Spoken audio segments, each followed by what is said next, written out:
Okay, it's 6:01. I open this meeting, or call this meeting of the Water Commission to order at 6:01. By roll call, I show that Commissioner Bullard is announced, absent. So would you please join me in the pledge? I pledge allegiance to the flag of the United States of America and to the republic for which it stands, one nation, under God, indivisible, with liberty and justice for all.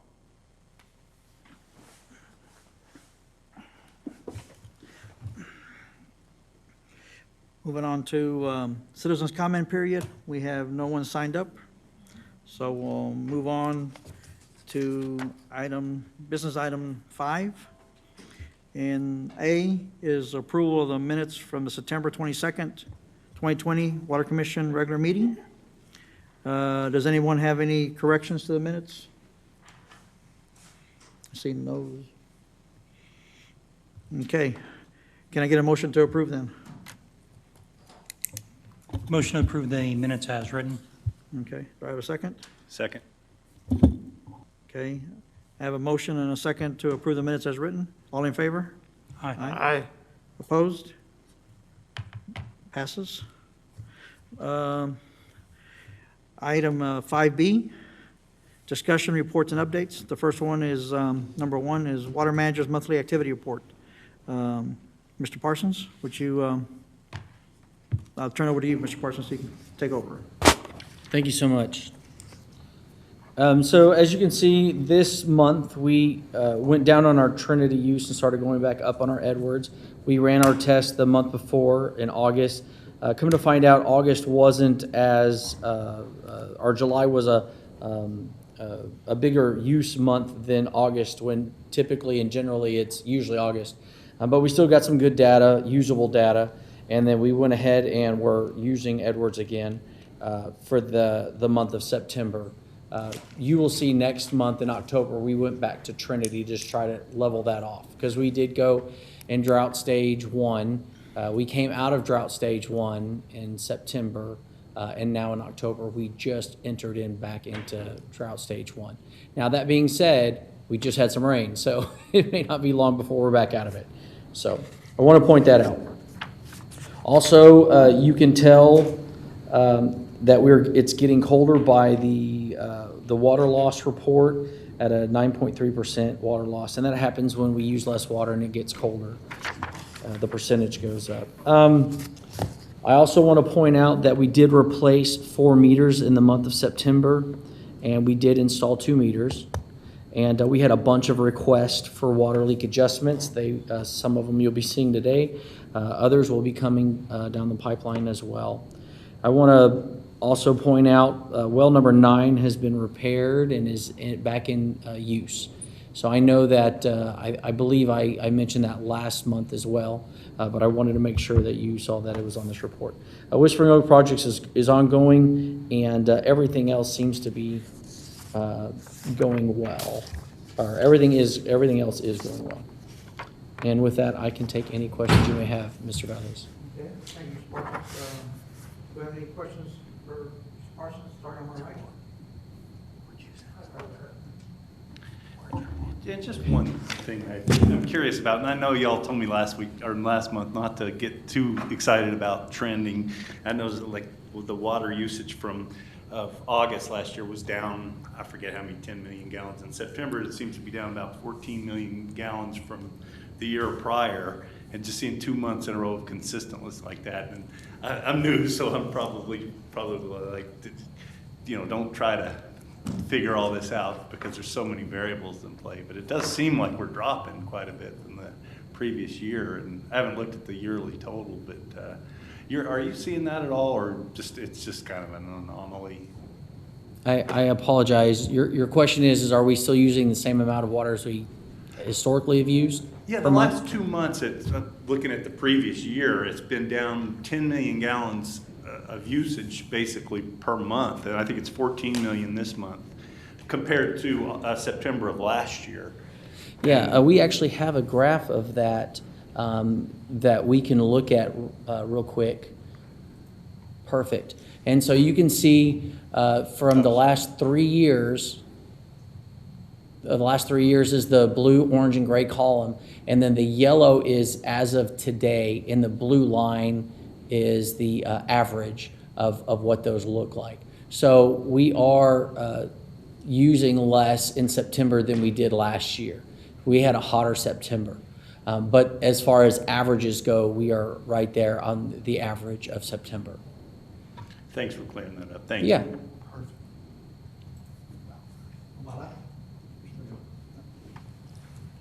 Are you going to talk any more about the AMI project? Have we nailed down a schedule or anything, or is that? Absolutely. I was waiting till we got to the next agenda point. Okay, I don't have any questions. Thank you. Moving on to then the AMI project. So we have two parts to discuss. We'll start with project status, and then we'll do the rollout. So, Mr. Parsons? Thank you. I wanted to clarify with the, in my report, also the drought stage that I mentioned is only the drought stage that Edwards has declared that we are subject to reducing our water use, not that our citizens are subject to reducing. So I wanted to make that clear. I'm excited to announce that the AMI project is going strong and moving forward. We have some education stuff that we're doing coming up. We also have some infrastructure that we're putting in. I'll start with the infrastructure. We have gotten 142 meters allocated to us that we'll be putting in the ground, probably about 130 of them that we'll be trying to put in the ground in the next month. We still have to get our license in order to send the frequency, but as soon as that's ready to go, the infrastructure will be closely following behind. We actually had a contractor come up today to look at the site. He'll be here again tomorrow. We'll start putting some of that in. We do have some meters. We had some meters go out this month because we just did meter reading, and we were able to put in some Camstrup meters that we're putting in now. So it's slowly starting to be put in place now. So that being said, as soon as everything gets going, we'll be able to get the readings, put everything in, and be able to start seeing that data. And I will turn it over to Ms. Bali so she can talk about our education program. So Jacob Parsons and myself have been working on an educational training classes that we would love to offer for free to the Garden Ridge customers. We have scheduled some dates. So if any of you gentlemen are available on either November 23rd or December 10th, these educational classes will be at 6 p.m. at the Community and Event Center, so that way we can put some social distancing in there for residents. We also intend to live stream them, therefore if you don't feel comfortable or can't make it, they'll be available on our city's YouTube channel for the future. Another thing that we have started up is the pilot program. The form to sign up has been published on our city's website under the Water Department's page. So if anybody wants to participate in that, sign up quickly because it is only available for the first 20 people that sign up. So please do that. And also, we are going to start working on a concerns graphic to publicize through our social media, and hopefully in November we can start using social media more to communicate about the AMI program itself. Thank you. And so what we're doing, we're going to have a presentation. People can come up, they can ask questions. We're going to let them look at the meters, touch them, wipe them off, let someone else touch them. We'll see how we're going to do all that, but we're working on all those details. But we're excited about the program. We're trying to get the word out as best we can, and we're just going to keep moving forward with all this. So I can answer any questions you may have. Okay. Thank you, Mr. Parsons. This time we'll start on my left. Mr. Miller, do you have any questions for Mr. Parsons? Was that AMI briefing here? Where's the location? The location of the 23rd and the 10th? I'm sorry, it's going to be at the Community and Event Center. Okay, that's right, thank you. That way we can accommodate more people. And do we have a general idea of just when the the meters will be rolling out to the entire city? Yeah, so the meters we should be getting the rest of our meters in at the end of November, beginning of December. And at the beginning, the first week in December is the latest they should be coming in. So as soon as they're in and programmed, we should be able to put them in the ground. So you're looking at installs December, January, February, kind of? No, so we're looking at having them in before Christmas. Oh, I'm gonna keep saying it, because that's our goal. Our goal is to have them in before Christmas. that's great, thanks. That's our Christmas present. huh? Yeah, Merry Christmas. Dr. Carmichael, you have any questions? Just one, obviously, the shut-off for the individual houses is going to be pretty quick. I assume it probably doesn't take any time to replace those meters. Is there going to be an announcement made when they're going to be out at your house, so you know what to expect a shut-off? Or is it just so fast you just don't expect a lot of interruption in service? Yes, sir. So we're developing the fine tuning that. We'll go over that with our second pre-construction meeting. We've already had one, but when we go through our second pre-construction meeting, we'll go through each step. But we are going to have one of a City of Garden Ridge employee with them. They will go up to the door. They will knock on the door, let them know what's going on if they're home. If they are not home, they will look and see if the water's being used. If the water is being used, they will move on to the next one and come back to it. If it's not being used and they're not home, obviously we'll give them a door hanger, let them know. Prior to this, we will also let them know we are going to be sending out information in their bills and letting them know that we will be in their vicinity of when that should be.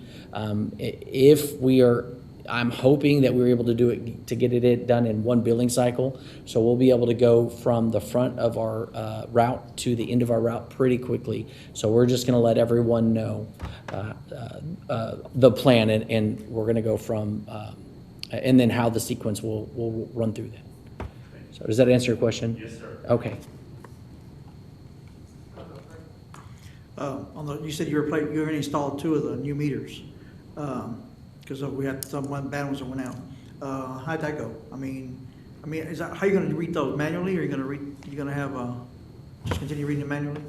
Yes, sir. Well, we're going to read them manually until we get all the infrastructure Okay. in. But since we just read meters, by the time we read meters again, we're hoping that that's all taken care of. Okay, So we're hoping that it'll be ready to go with the rest of the 104 or 130 meters that we're going to be putting in and the as a antenna, pilot. so the antenna going in this week, or, Correct. We're trying to get that in this week. okay, and then you just gotta wait for the permit to. Yeah, the FCC, we're waiting on Any FCC. idea what that timing on the Um, permit? It should be at the end of this week. Okay, From averages, but it's also a government entity, it's COVID, so it may push it back another week. But we're hoping within the next couple, this week and next week, we'll have that done. good. Thank you. You're welcome. Next, we'll go to item 5B3, FM 2252 wastewater project. Mr. Parsons, your turn again. Yes, sir, thank you. The wastewater project is on its way. We have already, as you know, we have already awarded the bids. We are looking at, right now, getting easements, and after the easements get acquired, then we will be able to move forward with that project. So that's what we're waiting on, and that's really all I have to add to that. Okay.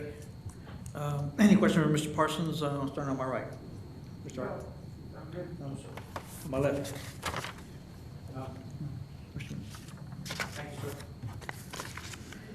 Okay. Next, moving on to item 5B4. Items applicable to the Water Commission discussed at the October City Council meeting. City Council approved the reappointment of Commissioners Bullard, Haldeman, and myself for an additional 2-year term expiring September 30th, 2022. I think even one council member wanted to increase our pay. Yeah, so, great job, guys. I also did provide a brief update to the council on the projects, the ordinance review, the water leases, and the water rates, and so I'm bringing more information later on. The mayor and city council, again, we're very appreciative of all the work the Water Commission has been doing, so thank you all for everything you do. City Administrator, anything to add? I think one thing I had a pretty nice presentation, short presentation this time for a change. I think it was less than 5 minutes. But I promised them I'll make it up for next month. So, any questions on the city council meeting? Either side? No? Okay. Next, going on to recommendations, 5C recommendations. And again, I'll remind that by law, we'll start off with water leak adjustments. By law, that the Water Commission does not have the authority to grant financial credit. We can only make recommendations to the city administrator to take action for credits up to $500 or to city council to take action for credits above $500. So I'll have the same process before. We'll ask the water manager to view the request, what he's found, any recommendations, and then ask questions. And then all three, we have 3 leak adjustments, and all 3 have provided phone numbers in case we have any questions for them. So we'll go to that part. First one, 5C1, number 1, request for water leak adjustment for 21935 Cristobal Drive for the billing period of June 22nd, 2020 to July 23rd, 2020. Last month, the commission reviewed this leak, water leak adjustment, and discussed the high water usage being related to equipment malfunction of irrigation control box. While it's not an actual leak, it will still constitute a water loss. The commission did not take any action due to lack of official written appeal to the Water Commission in our packet. So we have it now, so I'm gonna turn it back over to Mr. Parsons to just update us again on this request. Yes, sir, thank you. So we were notified by Mr. and Mrs. Garcia that they had a new irrigation timer installed on 6/25/2020 to replace the faulty one. They also had some landscaping done, which they used their irrigation system and a sprinkler on a hose to make sure it survived. We were unable to distinguish any leak due to the water usage going up after the new timer was installed. The customer requested to address the Water Commission. Okay, thank you. First, I'll start on my right. Any questions for Mr. Parsons? Y'all had a chance to review it last time, I guess, so. Just reviewing real quick, trying to find, because the issue last time was what did they specifically request? So what additional conversations have you had with the customer? Since the last meeting, Right, assuming that we went back and they said, you know, you didn't put in a actual request to do anything, and so now it's back. Just Yeah, wondering what else they told you, if anything? honestly, by the time I got back to getting with them, they had already sent in a request to be seen, to be heard by the Water Commission. So I have not directly had any more conversation. I have had several conversations with them prior, and the fact of the matter is they had some water usage in irrigation. The claim is that the water sprinkler timer went faulty, but it was so hard to distinguish any fault of the timer because they use so much water in the irrigation system to put in their plants and grass. So we actually denied the claim, and they asked to appeal that decision. So again, I'm looking at the paperwork, I'm confused, I guess, still on, is the adjustment because the original timer was bad and we put in a new one? Or is the adjustment something to do with the new timer? Because the dates don't seem to add up quite right to me.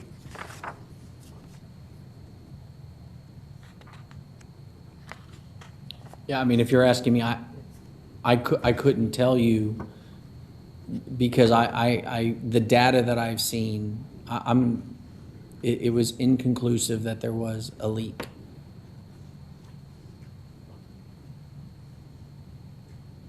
I mean, to be honest, the irrigation that was used before the timer was put in was less than when the new timer was put in, so it was working. I just don't know what that looked like, but it seems to be hard to distinguish and determine any leak. And I wasn't able to do so.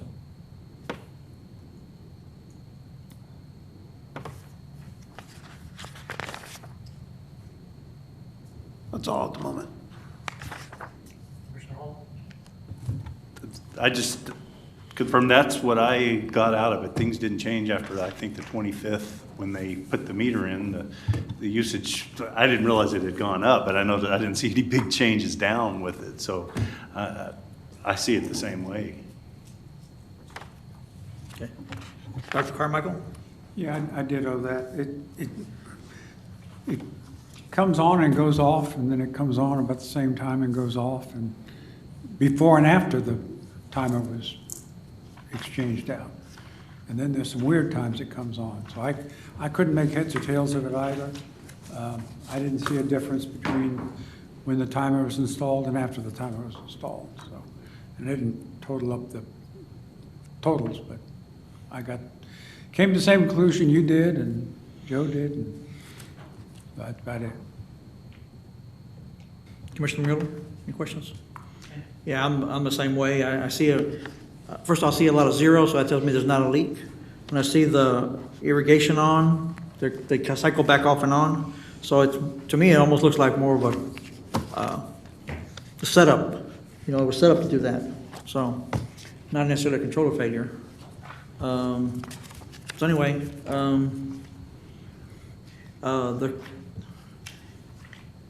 the petitioner is available by phone if you have any questions directly for him. But it's only if you have questions for the petitioner that we call him. Anybody? All right. Then I guess I need a motion one way or the other here. We don't have no way to calculate the credit. I mean, all we provided here is the amount of water. What's on the screen right now is that's how much water per day on the average, or what's? Correct. So we took the data we had 16 days of the irrigation and 13 days of the irrigation, and you can see that it was 1,900, a little over 1,900 gallons per day average, and then the second section when the new timer was installed was a little over 2,100 gallons per day average. On the days that irrigation was on? Correct. Okay. That's less than what I use when I have my irrigations on. I just don't irrigate as often, so. Would the motion be not to send this to city council for What the- further review? What I'm thinking the motion is if we recommend to deny, we recommend to the city administrator to deny. And if they want to appeal it, they have to ask the city administrator to appeal it to city council. But we recommend we don't take anything to city council unless they appeal it. So our recommendation would be to the city administrator to deny. Our recommendation to the city administrator would be to deny this request. Second. Okay. I have a motion and a second to recommend to city administrator to deny this request. All in favor? Any further discussions first? All in favor? Aye. Opposed? Okay, motion passes. And we'll handle it from there, okay?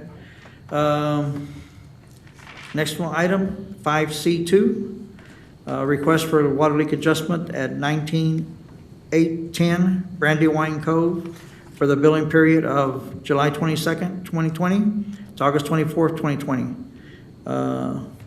Okay, so we'll start off with Mr. Parsons. Please review this request and what you found. Yes, sir, thank you.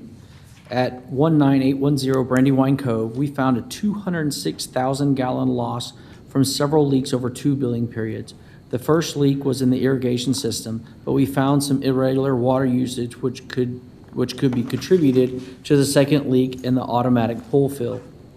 During our investigation, we found that a pull fill line had a cross connection, which has since been removed, and the customer now fills a pool with the water hose.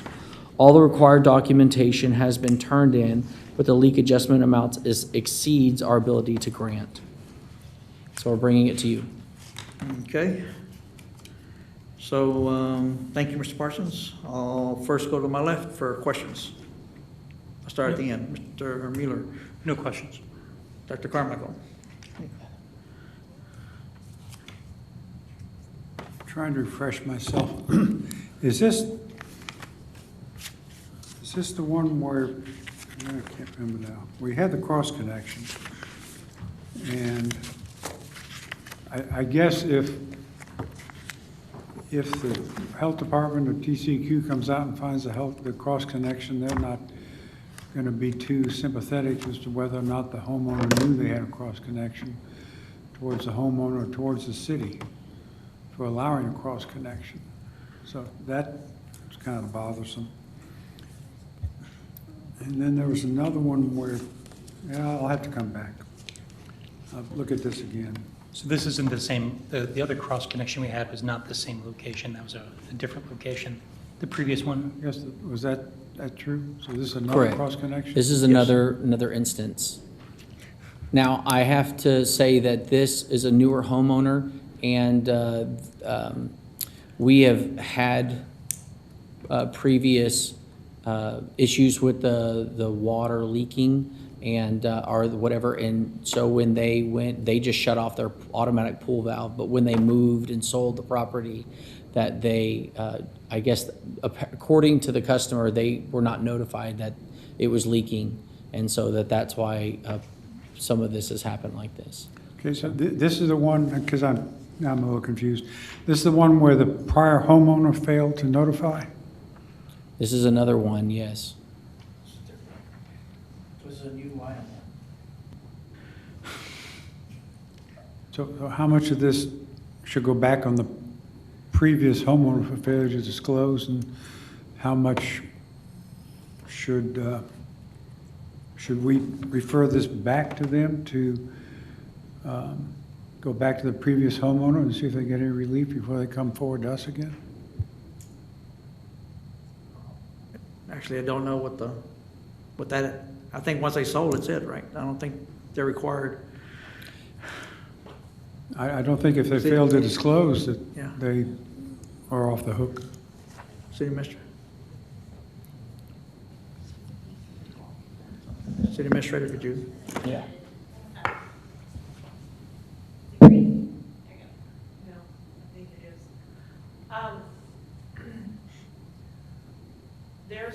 There are requirements that the homeowners disclose certain information when they're selling a home. I don't know if this is the type of information that is required to be disclosed. That I could not tell you, but perhaps it could be a recommendation that they go back to determine if it is something that should have been disclosed before the commission considers it any further. So it's a possibility there. I don't know either, so we're going to To me, it's kind of in the same category as notifying or fixing the leak and showing documentation that it was repaired. It sort of falls in the same category in my mind. So, Now, there were two different leaks. Wasn't there also an irrigation leak?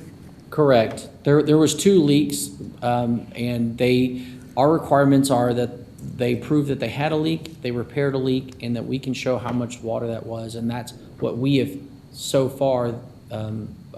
We're actually right up to a year of what we've been doing for water leak adjustments, and for this last year, we have not asked anyone to go back, although there has been other cases when that could have happened, but we have not requested anyone else to do that.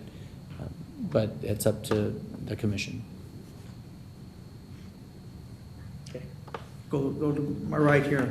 No, I Mr. Oswald, have a question? I apologize, I don't remember what we did with the previous case when it seems like it's almost the exact same scenario. Did we refer that one to city council? Yes, there was a motion 4-1. Those one opposed? And I remember that one was the draining, it was overfilling and maybe going back behind the pool and they couldn't see it. Was there, I guess this is 200,000 gallons over 2 months period of time. And I mean, that's a lot of water, but I don't know if spread over 2 months, if we're not going to get the evidence of it really ponding up in the back. Did they talk about seeing anything or how they didn't notice 200,000 gallons of water leaking? I honestly, I don't remember this exact case, what they remember seeing. I apologize. I'm sure it's here in the records. Let me read it real quick. And I should have read it then if I looked over it, but I recall reading it and I apologize that I didn't look at that more carefully. I'll just have to say, and I'm kind of more inclined to a new homeowner with coming in with all the stuff they've got going on, and I believe this is a real leaking issue. You know, I feel bad for them with, you know, if the homeowner previous didn't disclose that to them, but just, you know, looking at it in that case, I kind of like the idea of having some leniency on it, just as my thought process, talking out loud here.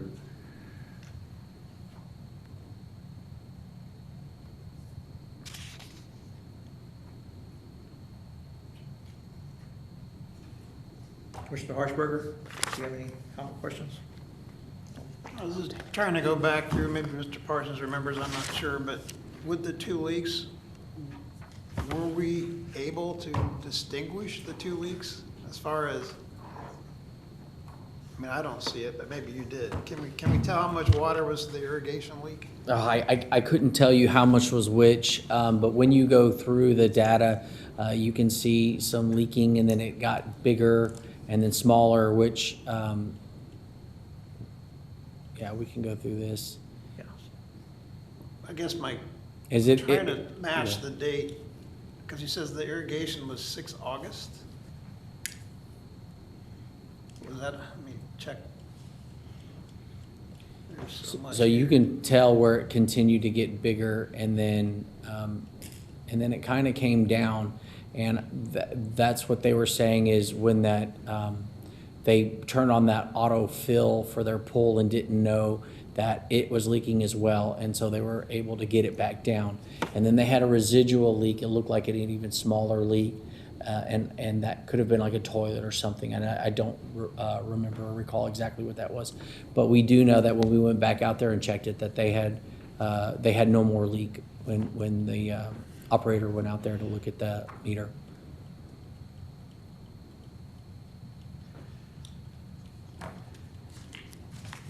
Yeah, because I mean, to be honest with you, there was a lot of back and forth with the customer because it didn't make a lot of sense at first. And they even graphed it for me, and it's bad. It goes up and then comes back down. And during that period was when their pool fill was leaking because they turned it on for the first half of the summer to fill up their pool. So I guess what I'm interested in is when was that pool filter turned on? Filler turned on? I don't know the exact date, but I can, through the data, we can look at it. Commissioners may choose if that's a question we want to ask. I don't know, because it does, I mean, data indicates a little bit of a leak and then a big one for a while. But what I read, I may have read it wrong, it seems like they were saying that the irrigation leak was on or about 6 August, which, I mean, that could well be true, because that pool filter's just going and going and going. But it definitely comes down at that time. And if I may, there were several leaks in the irrigation system, or at least a couple leaks. So what they may have figured they had repaired might not have been completely repaired. So yes, we did fix a leak in the irrigation system. Oh, well, there's another one. And yeah. But the bottom line is, we know there were leaks. We have information that they found them and repaired them. The only issue is timeliness and cross-connection. And we have the necessary receipts. So from your your perspective, the issue is simply the dollar amount is above your authority. Is that true? Correct. I mean, if this had been $249, would you have approved it? Correct. Yeah, and to be honest with you, I did a lot of digging into this and looking and asking the questions.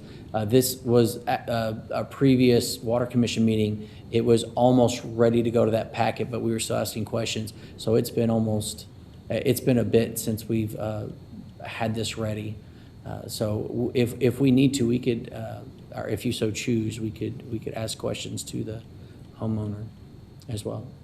Well, just for commissioners, just my thought as I'm looking at it, I don't think that I mean, given the 2 months and the large amount of water, it seems like it's not really equitable to the rest of the citizens for them to have to pay the whole share of that leak, especially the part that may have been due to a pool filler that should have been noted in the first place.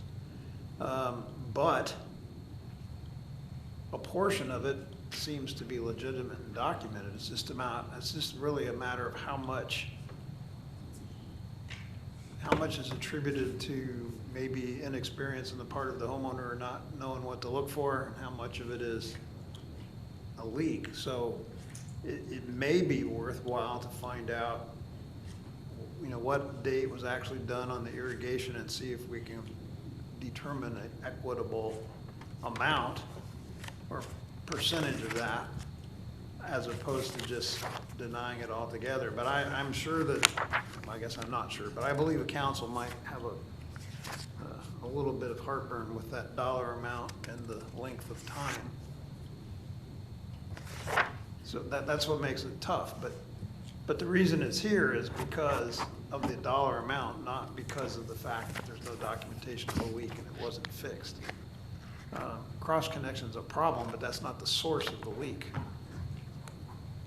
So I'm still pouring at this and I'm struggling with this. I'm kind of asking, gentlemen, if you think it's worth getting more information from the homeowner. I don't have a specific question other than when was the leak? So, reading the ordinance, we would allow a leak adjustment if it was criminal activity. I'm not saying this, I don't know if this meets the threshold of criminal activity, but certainly I don't think this is the homeowner's fault. And I sort of view it through that lens of those pre-existing links with no disclosures. So I'm kind of leaning towards approving this also. I do have some questions about why it wasn't, well, I do think it's unusual they didn't notice all of these irrigation leaks, but in the documentation it talks about they hadn't had the irrigation system on that long. So I think the bulk of the leak is probably from the pool is what I'm guessing, but once again, I'm guessing things. The second part, I mean, this is the second cross connection we've seen in 2 or 3 months. Do we have a large problem with these cross connections in the city? I mean, does this warrant some kind of inspection or getting the word out or something? I feel a lot more comfortable if we did something about these cross connections to find out if there's more out there. And if we could figure out if it was, I don't know, if there were a way to narrow it down by the same builder and then figure out where that builder had also been, or that pool builder. I mean, I don't know, but I think we need to investigate the cross connection issue.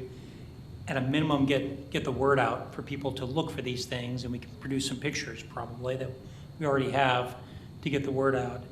And then perhaps think about a way, I don't want water department people running all over the place inspecting them, but if you can narrow it down, I think that would be warranted also.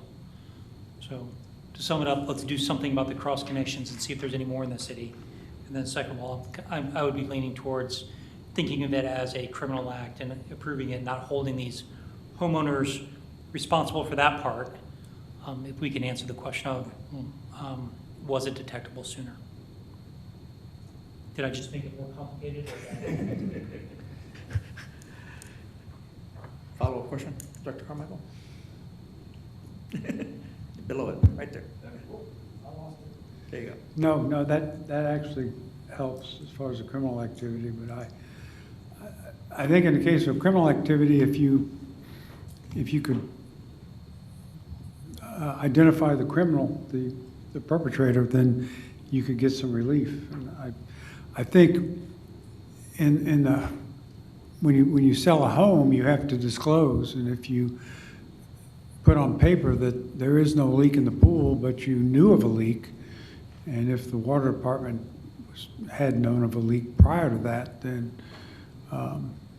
I think you could go back on the prior homeowner for some relief.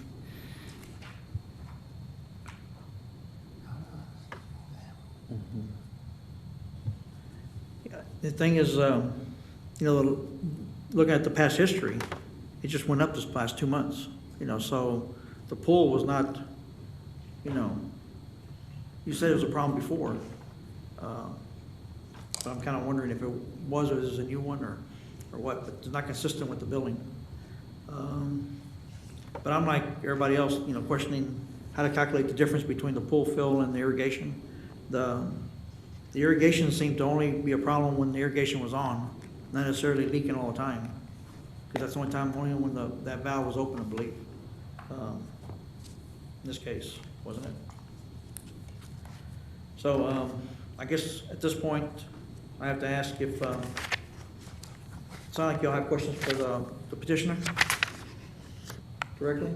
We can call him? I don't think I have that. I think this is another case where if we had the AMI system, we could go back and Yes. historically look at and establish fault and blame if that's what we want to do, but we would have a clearer picture of the past water use at this location.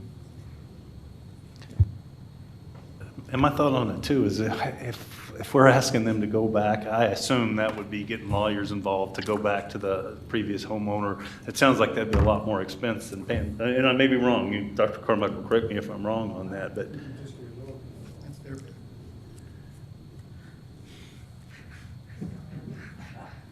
Understood. I don't think that's our issue here.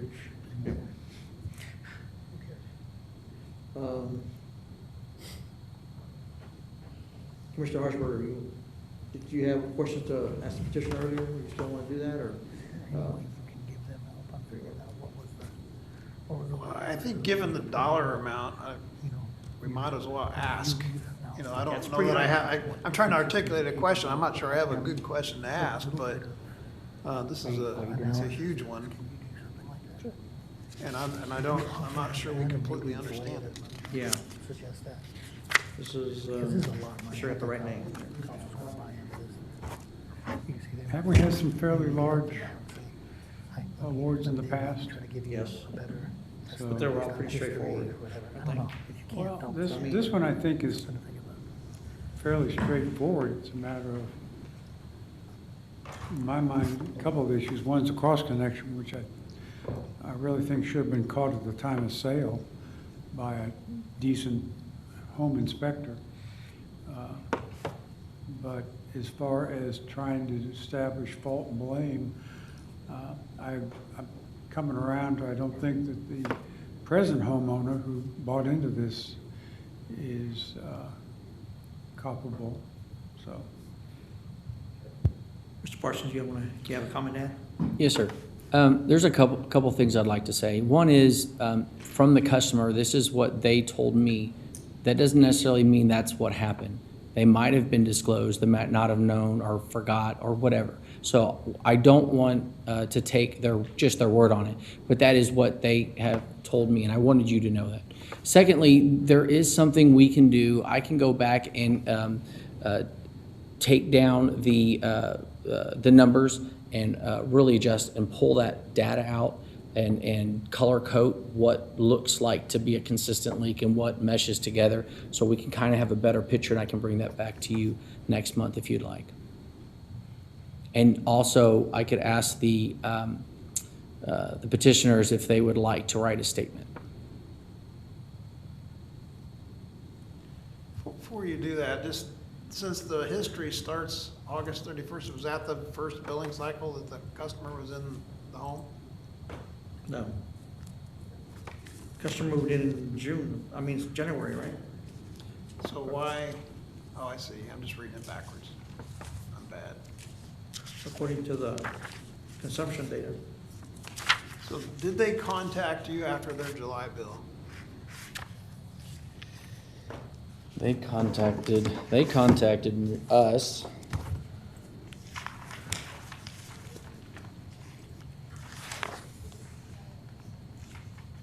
August 7th, what is that? On the 7th of August is when they turned in a water leak adjustment. Yeah.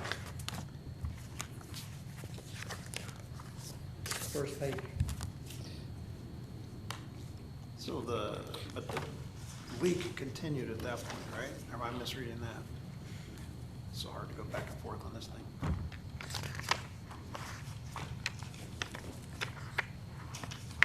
I can't read that.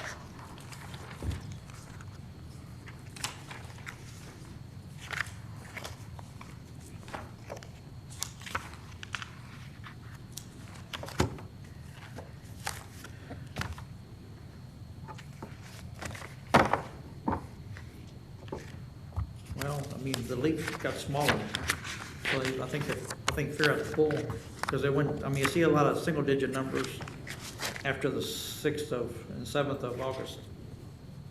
I see a couple of, 900, 300s, but those are probably irrigation.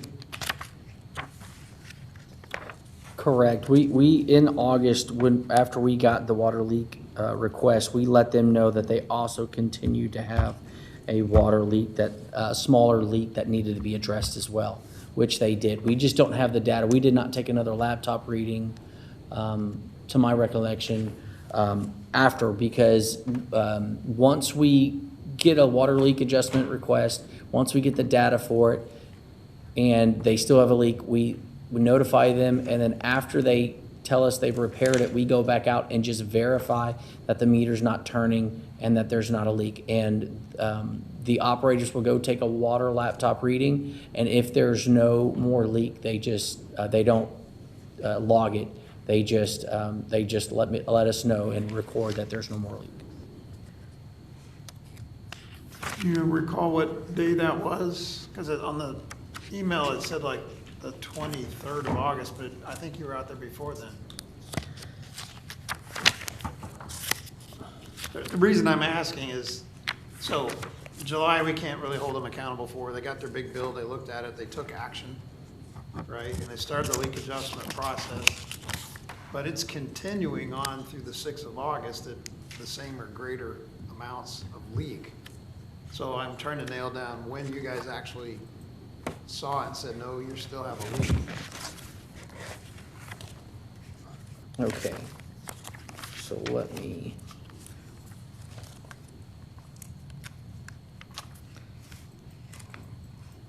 I want to say, I believe we read around the 23rd is usually when we read.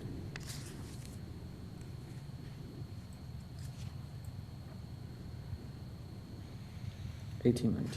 I think the 23rd of July, that was the normal reading. And then 6th August was the leak adjustment request. But they wouldn't have gotten their bill till the first week in August. Correct. Kat? So reading through the email trail, that's when they called, that's when they Yeah. found the initial leak, and then someone came out on the 25th of August 25th of August. So and turned off their water and found that there was still a leak after the irrigation leak, and then that's when they troubleshot it to the pool, is what I'm reading in the email trail. Yeah, so short of actually seeing water bubbling up from the ground, there's not much else they could have done, right? I mean, because they took action. Yeah, but on this document, it says from Karen's, the homeowner, "Today we turned off the irrigation system at the road, the meter continued to run. I traced the cause to the pool filler. Chris, her husband, mentioned the previous owner had the same issue, and that the previous homeowner had just shut off the irrigation and pool filler because she didn't want to deal with it. She never disclosed any of this in the sale of the home. So somehow the homeowner knew that there was a problem with the irrigation and the pool filler, and that it was not disclosed, but I don't know how I really don't know where that goes. Kind of goes in a loop. She never disclosed it, but we knew about it. So I think we probably do need to talk to them and find out what the actual timeline is from their side. I mean, I can see some of these emails, Yeah. but I'm still not, so if they took action and fixed what they thought was a leak on 6 August, and then no one got back to them to check and still had flow until late August, then I agree with Commissioner Miller. I don't see how we hold them accountable. It's just a large leak. But if they did have earlier notice, then I still wonder why,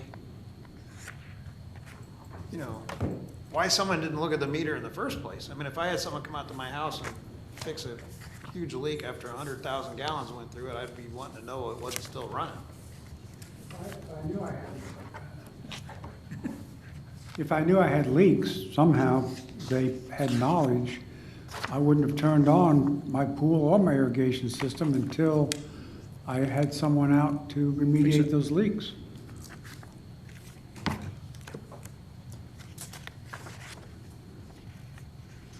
Mr. Parsons, from your summary of the leak from July 24th, for the billing period, July 24th to August 1st, you have 145,000 gallons.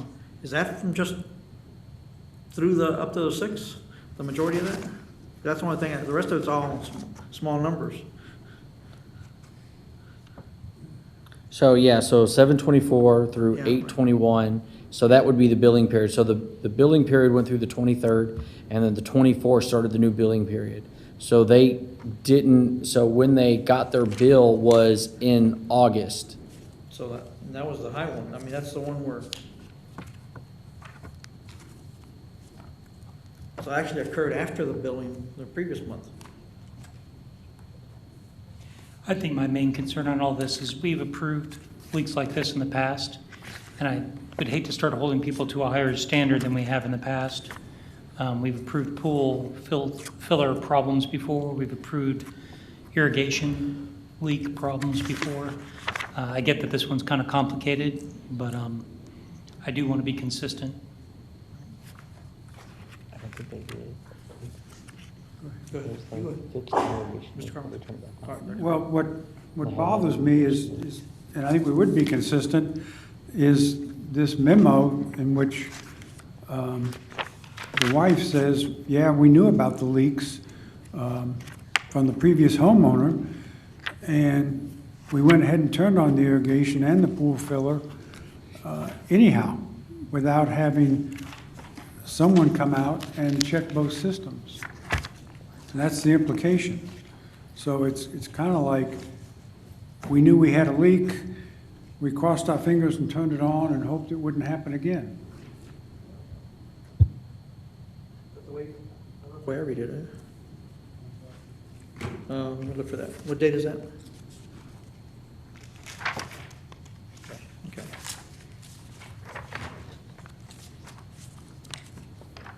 If you're talking about the email from the 25th of August, the person she mentions that knew about the Yeah, previous problem, that's a city employee. yeah, She's referencing that email. yeah, Chris, yeah. That's what I was looking for. I knew it was different then. And how did, Is that if they were aware of it, then they would have shut, they would not have turned it on until they found it, so, okay, yeah, now I withdraw those comments. okay.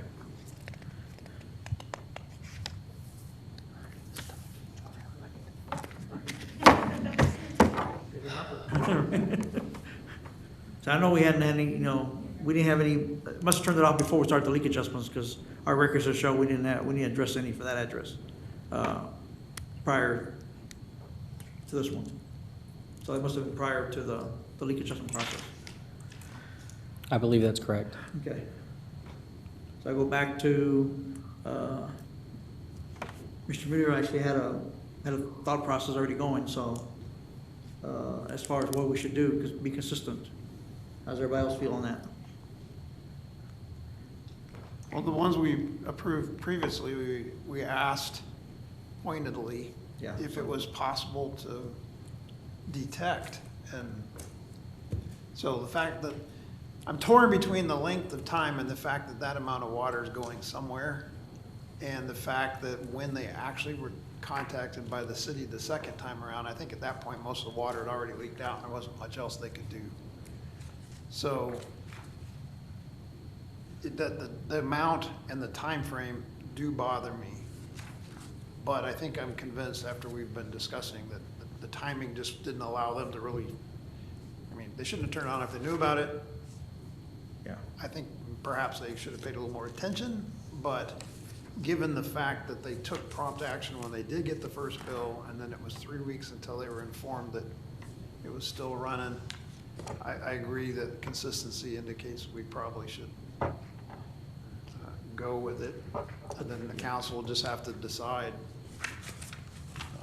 But this might be another one of those cases where it's worth some sort of note out to the customers. I mean, if Commissioner Bullard were here tonight, he'd be talking about the education thing.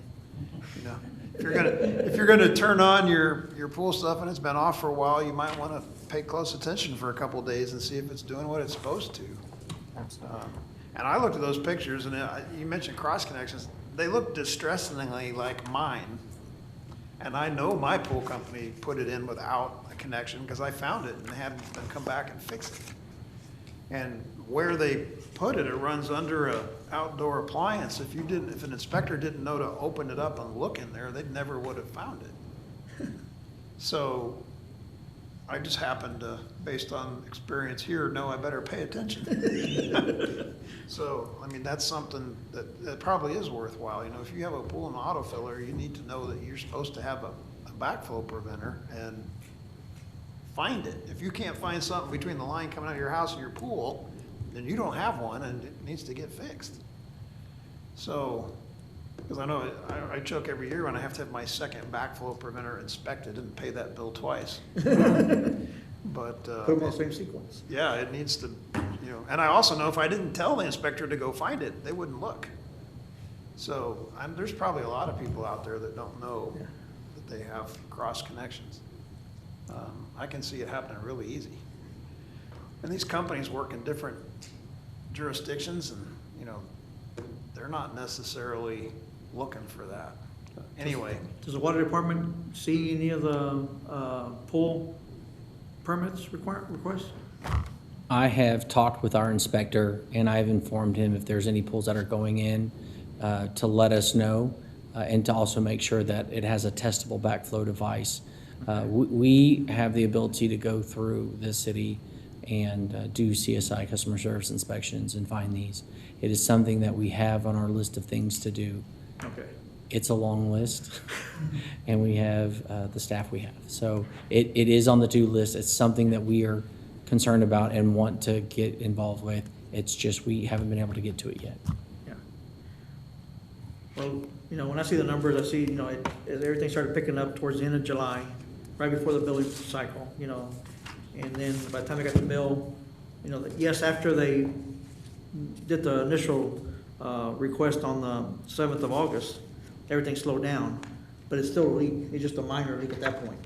The majority of it happened before the July 6th. So it is within the timing of, that they actually found and reported. They got the majority of the leak stopped already. They just have still have a small leak. I agree. I think I'm convinced. Okay. And Mr. Parson, and I'm with you 100%. Mr. Parson, I just want to question, I don't want to get off subject here, but those automatic pool fillers, do they not have an air gap at the pool or is the hose actually underwater where you'd need one? Because my understanding, an air gap is about as good as you're going to get for backflow prevention because it's not going to suck up in there if it's above the water line. Correct. We recommend an air gap first and foremost. And if you choose not to have an air gap, there are other devices you can use. They are testable devices. An air gap you do not have to have tested once a year. It's a standalone. It's good. But if you have a device that's underneath the surface where water can go over and stand there, that would require a device. And you're saying they do have those that are under, I just did a quick search online just to see the pull fillers and see, and it looked like the ones I was looking at kept the hose above water or the fill pipe above water, but probably they're not all like that, I assume. Correct. A lot of them, what they'll do is where your filter is, your screen filter, they'll just have a piece of PVC that'll poke in the side, and that's where it'll fill, so you just never see it. A lot of times they'll do that, or they'll put it in the side of the pool. They have those as well. There's lots of different ways they do it, but the best by far is the air gap. And that would kind of explain why it's hard, like I think somebody mentioned earlier, it's hard to catch even for a building inspector coming in if it's kind of in the piping and you can't really, unless you're specifically looking for it, I guess you have that on your radar. But I can see how that could be overlooked, and I can certainly see how a private citizen wouldn't really think about that.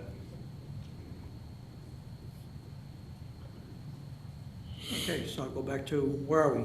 We need to, still have a question for the petitioner, or ready to make a motion? Ready to make a motion? Well, I'll make a motion to recommend to City Council for a leak adjustment of $2,807.21 for 19810 Brandywine.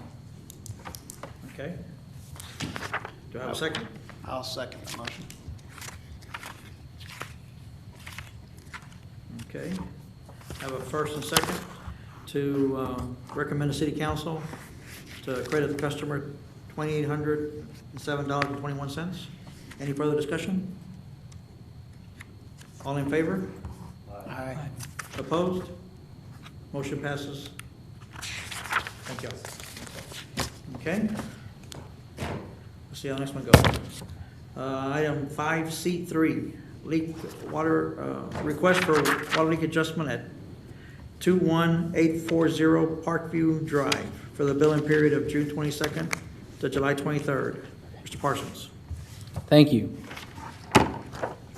We found a consistent water use over the July and August billing periods, but was unable to verify that this water was due to a leak and that the water leak was repaired. The customer sent in receipts for toilet repairs, which were done in April and May of 2020. Documentation was requested to show that plumbers came back to repair the toilets again in the time frame that was consistent with the water use. The customer found no such documentation, so we requested the plumbing company send a letter stating that they did come back and do the repair and repair the leak again. The letter we received showed that the plumbing company went out only twice to the house to repair the leak. I wanted to make sure that there was no confusion, so I called the plumbing company and informed them of what we were looking for. The plumbers did not recall returning to the customer's house other than the 2 documented times that they went out to repair the toilets. I explained that based on the rules that we are governed by, I am unable to grant a water leak. The customer requested to appeal this decision to the Water Commission. And what you see here is the 2 billing periods of the water usage. And you can see that the total water, this is within my spec and realm of granting, and we weren't unable to do so because the documentation did not line up with the leak.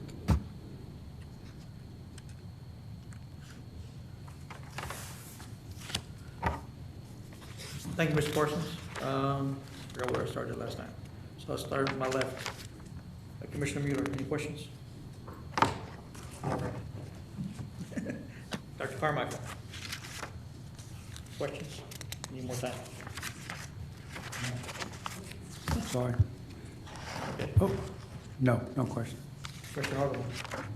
Mr. Parsons, are the leak values, and I apologize, I hadn't really looked at them, are they consistent with a toilet leaking? I mean, I knew over time they certainly do add up, but I think of those as pretty slow filling, and if it's leaking into the tank and just overflowing out the pipe, that doesn't add up that much in my mind, but do you have any thought on that? Yeah, this leak, toilets leaks can be pretty big because this is over an hour's period of time, and depending on the device and what's in the toilet, it can leak pretty good. So I don't know what the toilet leak was. I didn't ask that question, or, you know, but, you know, you can see a consistent use of water.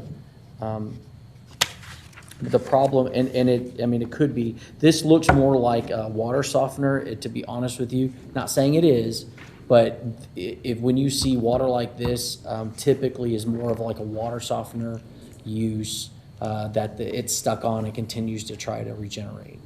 But that's not to say that toilets cannot do this. Thank you. Commissioner Harrisburg. Well, it's just to clarify, the issue on your end was documentation of the repair. That's the only requirement not met as far as you can tell? Correct, yeah. I mean, it shows steady water use, looks like a leak, but with the repairs being done months prior to the leak that we would show, and that the repair was done and those periods, that it would not be consistent of this is being that leak. But I don't know that it, then what was it, and then what was repaired? And then the documentation was the toilet.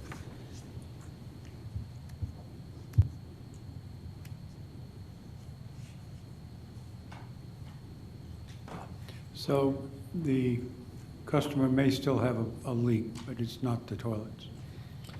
I believe that it has stopped, from my recollection. I don't have it posted in here. But I believe it has stopped, from when we went out and looked. Now, the customer was adamant that they came back out, and so I was adamant asking the plumbing company about that. And when I talked to the young lady that did the paperwork, she said she went out to the yard and talked to the plumbers, and no one remembered going back. So it's just hard for me to definitively sit here and say, we should give this money. That's a water commission decision. No, I totally agree with your assessment. She may have had a couple of toilets fixed, but I don't think that was what was causing the water usage. No, I totally agree with that. I'm just curious if maybe the water softener was still malfunctioning, and she should know about it. Whatever the case may be, I mean, it has stopped, so they would have known, so. Yeah, because on August 7th, the very two last data points show 0.16 gallons and 0.35, so everything before that was in the 30s, 30 gallons.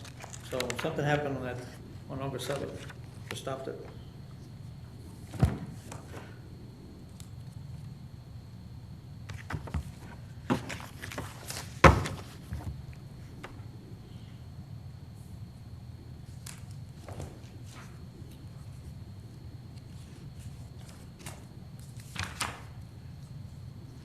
Okay.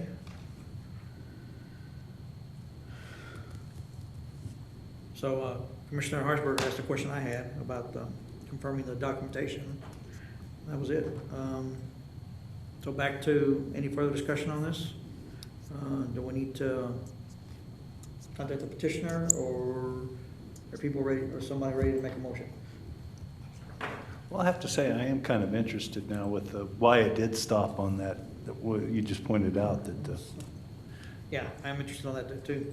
Yeah.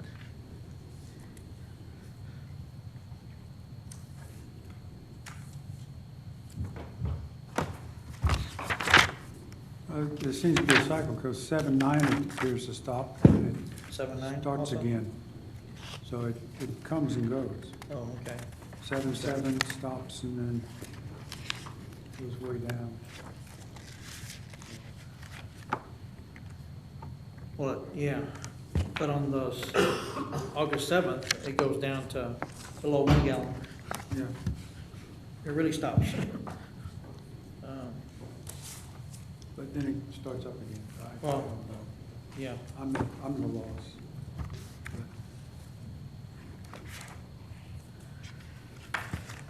Do we,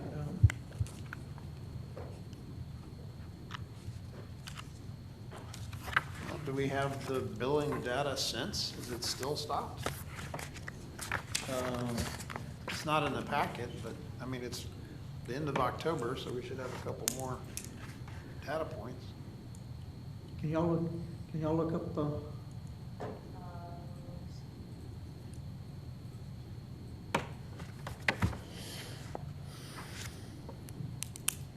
If you can give me 2 minutes, I will go into my computer back in my office and I'll get it for you, okay? okay.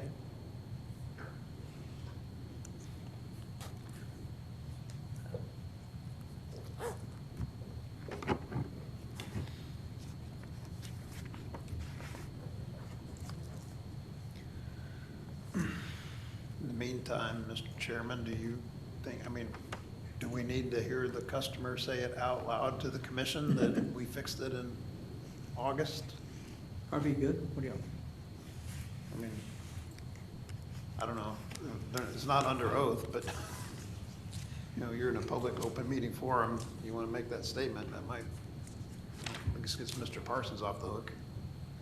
I don't think that whether or not the leak stopped in August is germane, because the request is for the billing period in July, or whatever. So it didn't, repairing the plumbing, the toilet didn't stop whatever is causing the leak. So if there is a leak, I don't think we've definitively determined there is a leak.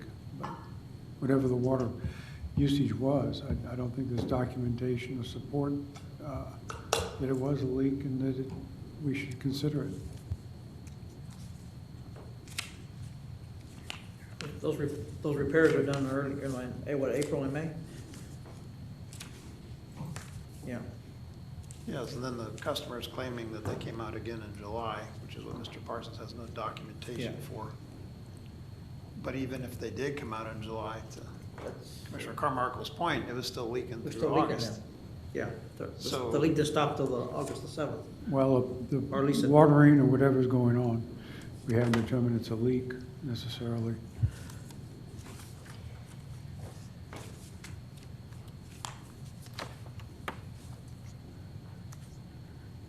Chair Valdez. And their consumption is, if you go back to 2019, it's in that range. I mean, it was,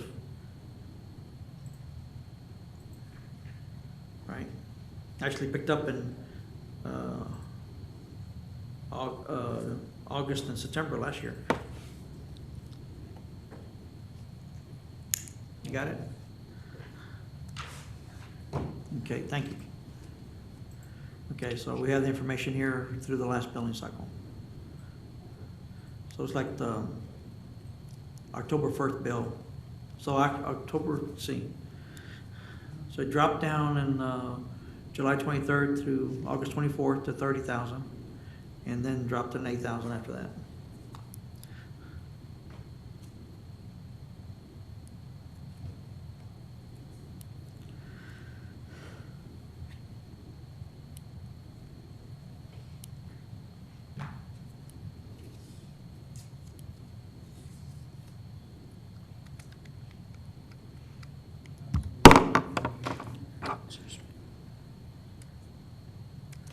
The 66,000 gallons is the only thing that's really out of whack from everything else. The 42 seems to be in line with what they've done in the past.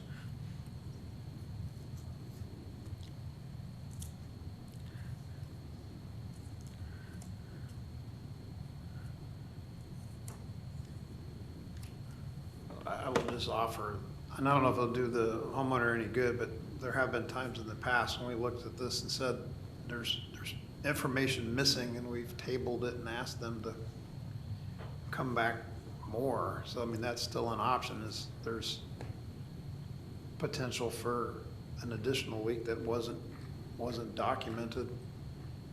Although the usage is consistent, I mean, the only argument that there is a leak is that for multiple days, it continued nonstop at roughly the same amount, which is usually indicative of a leak, but it doesn't track with the time the work was done.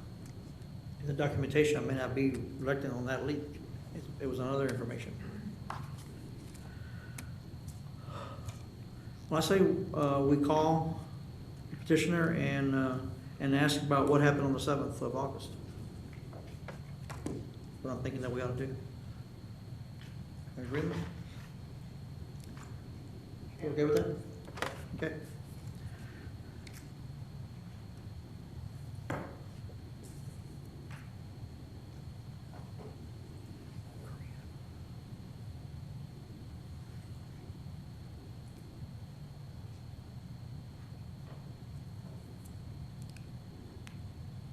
Put my volumes back up.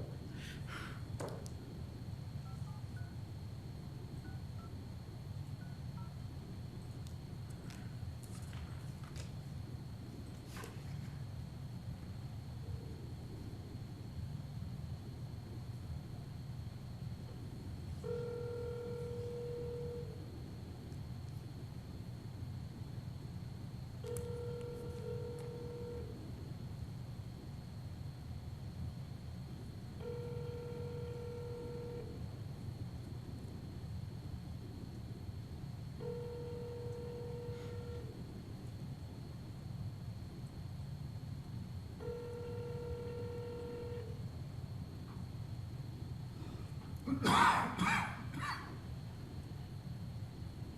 not gonna leave a message. There's a message. Okay. I think we ought to go back and ask, I don't know if we get information from prior to that, but find out at least what happened on August 7th, is what I'm thinking. Is my thoughts. I'm asking the rest of the commissioners, find out what changed then, because I think you may identify another, that they fixed something else. Since everything else is between, like the repairs were April and Chair Valdez? May, Mr., I did ask those questions. Okay. I asked, this may be, oh, sorry. I thought that might have been them, it was my daughter. She always calls on me, when I have meetings here. she sees you on TV. Sorry.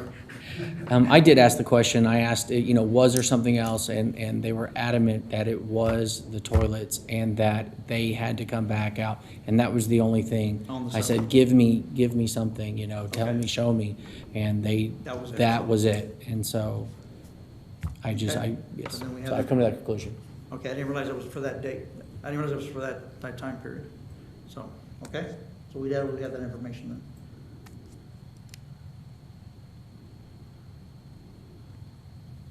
Okay, So I'm gonna clarify for me one more time, Mr. Parsons, you said that they claimed the plumber came back out on August 7th? They thought didn't know earlier we when said the in plumber July. came back out. They didn't remember when the plumber came back out. They just know that the plumber came back out and fixed the leak. And when I asked about the stuff, they just said they didn't have documentation. The young lady was, she said, had I known, I would have made sure to get documentation. I didn't know. So that, she's adamant that it was the toilet leaking again. They came back out and repaired it. But they did not have any documentation on it. okay.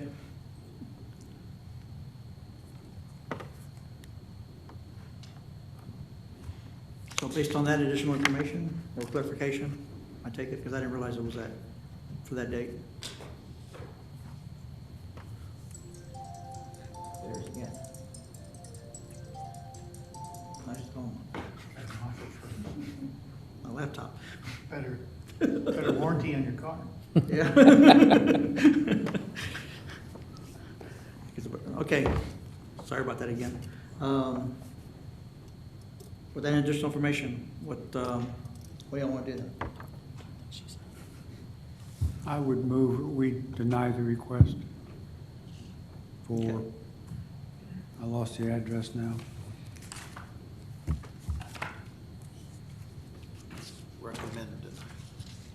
You Recommend, yes, I recommend recommend to deny the request? that the request be denied. Okay, so I have a motion to recommend the city administrator to deny this request for 21840 Parkview Drive. Do I have a second? Second. Okay. I have motion and a second to deny this request. Any more discussion? All in favor? Aye. Aye. Opposed? Motion passes. Okay, so now we can move on to 5C4, Water Commission Activity and Projects. We'll start off with the ordinances review. So ordinance 61. We have a marked up copy of the edits that were made by the subcommittee and the commission that were reviewed at the August meeting. It also contains recommendations from city staff and questions from the city attorney. So it's on the screen here. So Commissioner Mueller, can I ask you to lead us through this discussion? The changes, and Sure, I think, we can ask. So we can address each one of these. Oh, right there is good.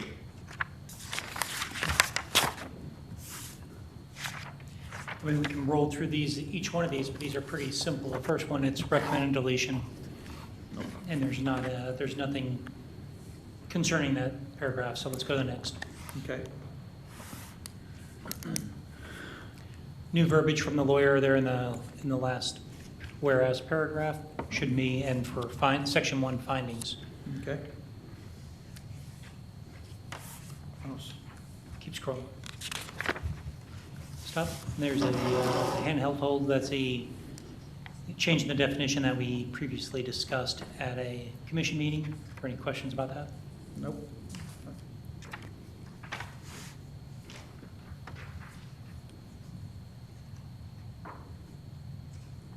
Page, I forget what page we're on here, but this, thank you, page 5, 625 is in accordance with the Edwards, what the Edwards Aquifer Authority now defines as stage 5.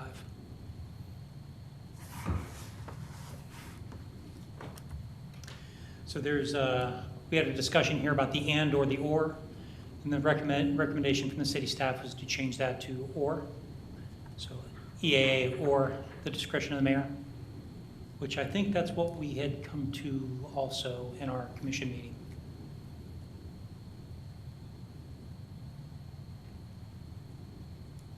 Where are we? Page 5? Page 5, trigger points, number 1. There's an and or. But if you put an or, that means we have to take action if the Edwards puts us on declaration? Is that what that means, if we do an or?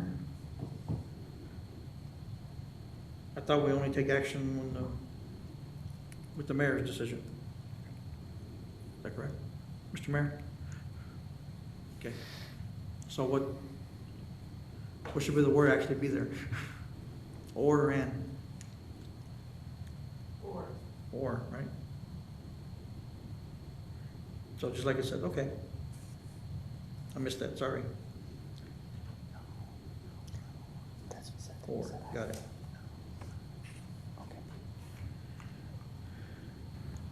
Mr. Chairman, Yes, sir. before you go on, I want to make sure we're all clear. It's saying that it's, if you say or, it's one or the other, That's right. We want that. and you don't want that. No, we want the mayor only, right? Yeah. Yeah. So if you read the comment there, So we want to take the Edwards Aquifer out of it.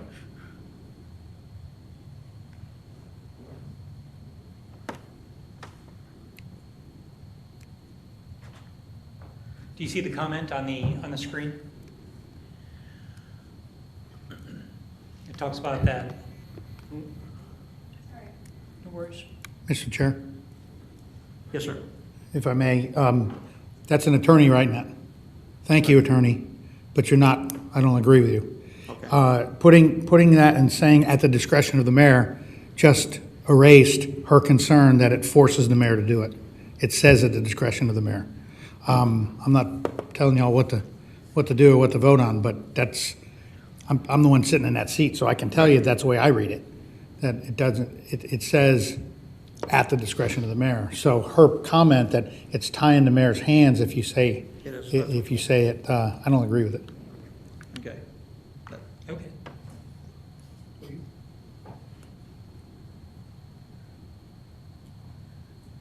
So what we're really saying is we need to remove. Leave it as is. Huh?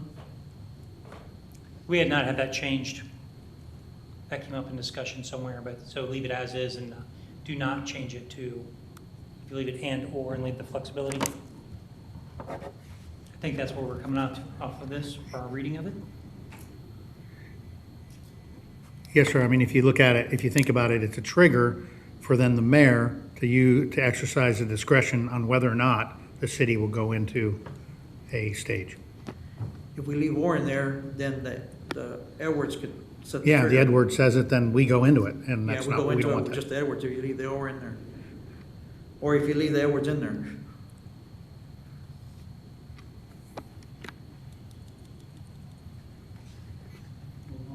I'm almost thinking that we'll take out the Edwards Aquifer Authority out of it.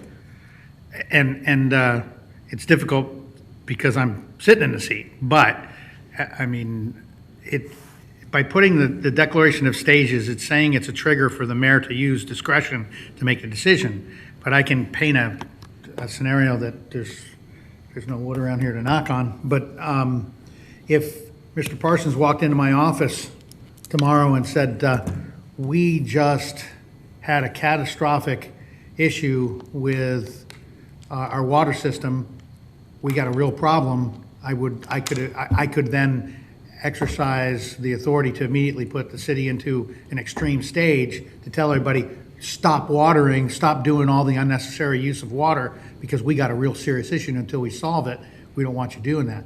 If I then would sit there and go, well, I can't do it because we're not in stage 3 or 4 with the Edwards, what would have to happen, and I can tell you what would happen, is I would call emergency media council and just override this thing, ask council to override it. But you know, the idea here is that the mayor is the one that's supposed to be making the decision, not the Edwards. Not the Edwards.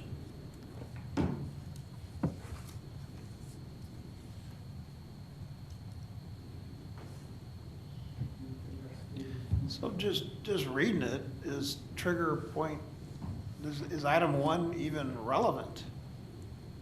So 2 says, the level of the Edwards Aquifer Authority test well reaches a level of stages 1 through 5 as defined by Edwards Aquifer Authority.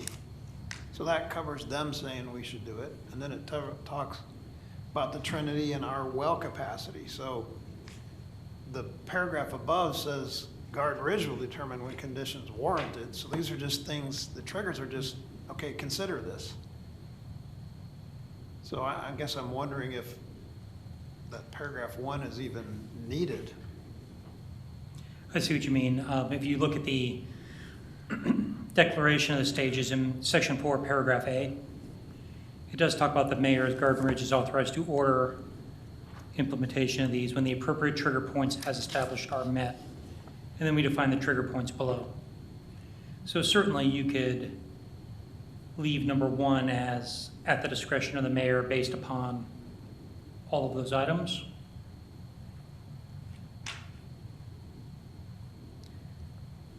But see, the number 1 is declaration of stages. Number 2 is the level of the test well. So there's slightly different verbiage there. I'm not sure if that matters to anyone.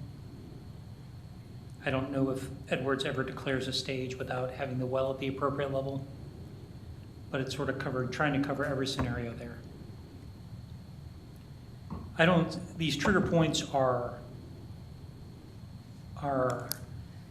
just allow the mayor to take action, so I don't see why and/or is Yeah, necessarily restrictive or yeah. prohibitive in this case, so I'd recommend we leave that alone, and if the city manager wants to double back with the lawyer, just to make sure, I think we're good. We can probably move on, Yeah, 'cause to not those are- let this last all night. Yeah, those are just trigger points. Yeah. Okay, for number 3, we have a comment in there on number 3 in the trigger points, and I will defer to Jacob on this one. Does this one need to be deleted, or should this be kept Once again, this is a trigger point, doesn't tie anybody's hands, but Yeah, I think we ought to leave it the way it is, and the reason being is we just don't have enough historical data with our 2 new wells to see if there's a blend or some other way to write that right now. We can leave it as is. It just gives us an option or something to look at. Those are my 2 cents. great answer. We're moving along. Before you go on, I'm sorry, back in section 4, second paragraph of section A. I don't know if this does it or not, but you have City of Garden Ridge shall determine when conditions warrant implementation of emergency water use reduction program. The program is implemented when any one of the trigger points is reached. What if it was, the program is implemented at the discretion of the mayor if any one of the below trigger points is reached? And separate the trigger points from the actual decision. Makes sense to me.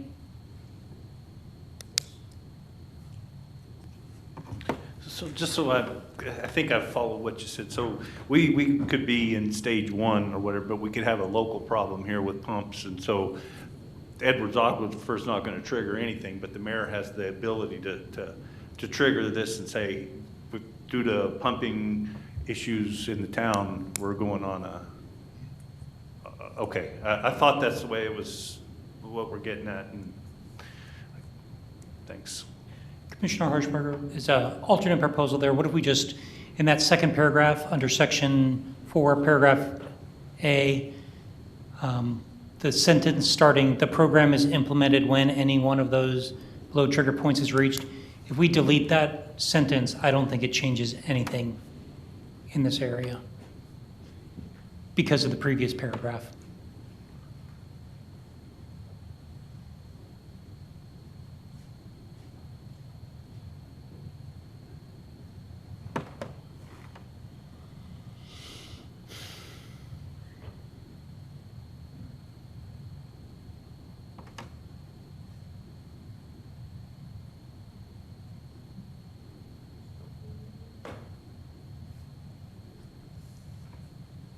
So you should just eliminate that one sentence then? That is my proposal, yes, to eliminate the sentence, the program is implemented when any one of the below trigger points is reached. I think you still have the intent of the ordinance in the first paragraph.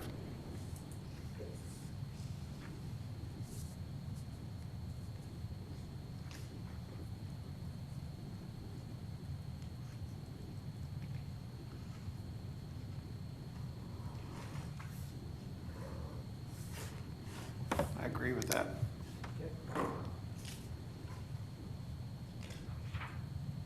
And thank you, that was a good catch, just missed that one. Chair Valdez, just a clarification point on B, trigger points, number 1. Are we leaving that paragraph as is? We're not making any changes to it, correct? Correct. Okay, thank you. As well as 3, leave it the same. Good question.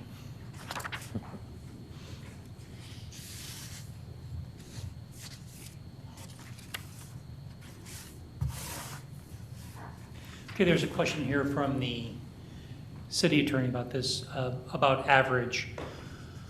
So the idea here is if we get a citywide fine or penalty from one of the aquifer authorities, I think only Edwards does this, am I correct? I believe you're correct. Yep. So the idea was that the people who were above average usage for the entire city, so you would calculate everybody's water usage from the month, whoever is above average pays their share of the fine. And that is the way we read that. And her question was, where's the average use defined? I thought it was defined in there the way I read it, but curious to hear what other people have.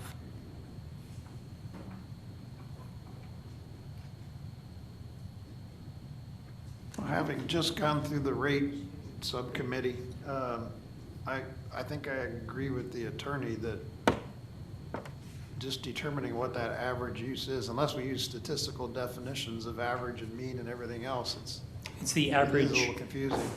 The average use in that month that we got fined.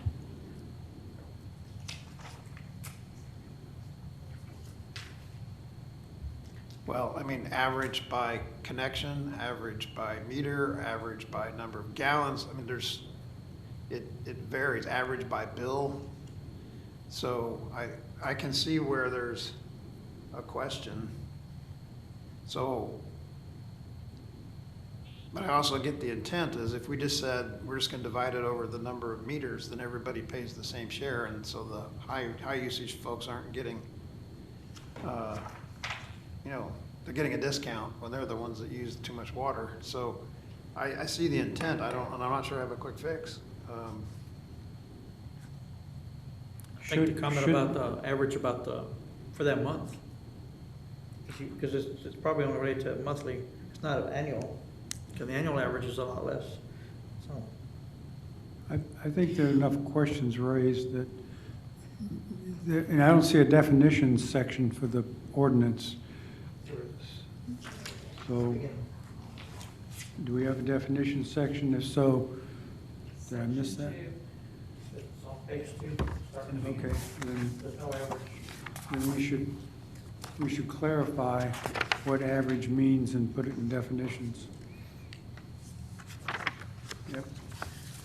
Well, and specifically, we talk about average use. You can put like monthly average use, and then change those words so that it's clear. And then I think monthly average use should be by the billing month. You just take, the total number of gallons by customer, determine the average use, or is that right? Yeah, I think you should put that in definitions and clearly, because it's going to take a few sentences to nail it down to where someone can't. Even then, someone's going to come up with a off-the-wall scenario where it changes. But I think I agree with you, you need to nail it down a lot closer. Do I get this right here, that if somebody uses 5 gallons over the average use, that customer's gonna pay as much as somebody that uses a couple of 100,000 gallons over? Okay, okay, thank you. No, I don't think so, but again, that's got to be in the definition, and it's got to be clarified. It's how you distribute the penalties or fine the city gets. So, yeah.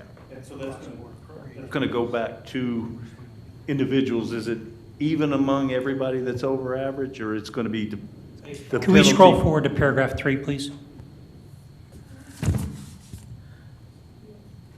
There.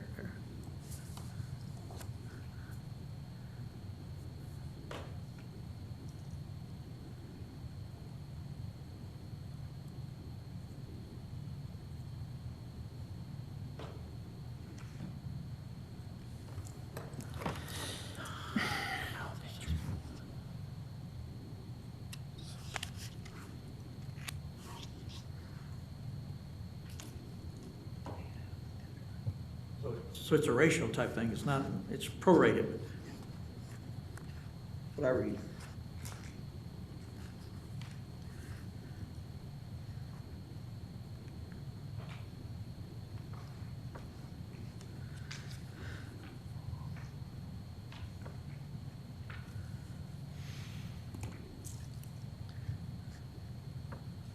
So while I think this is a very low probability of this ever happening, I can't think of a fairer or maybe less complicated way to do this unless you just want to divide it amongst all the meters that are in there, and this is trying to make it equitable to how much people are actually using to share the penalty. I would be curious if this has ever happened, but that doesn't mean it shouldn't be an ordinance.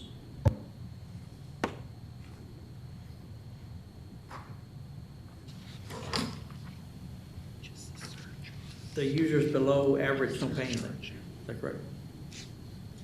I'm sorry? The users using below average don't pay any part of the fine. That is correct, according to this formula. So the bottom 50% would not pay, according to this formula. The top 50% would pay their prorated amount, if I read this right.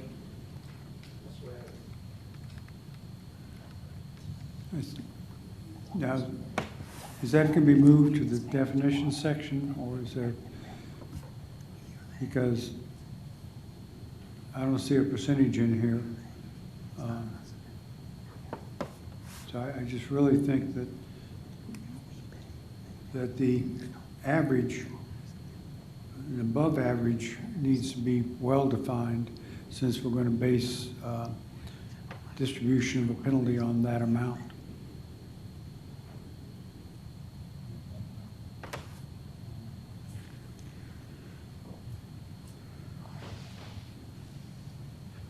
I don't know if you need to put in definitions, but maybe edit more clearly define prorated in there.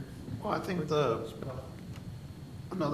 possible solution, the wording in here about how to calculate it, I think is probably fine where it is. Just in the definitions, we just add a definition of what we mean by average use.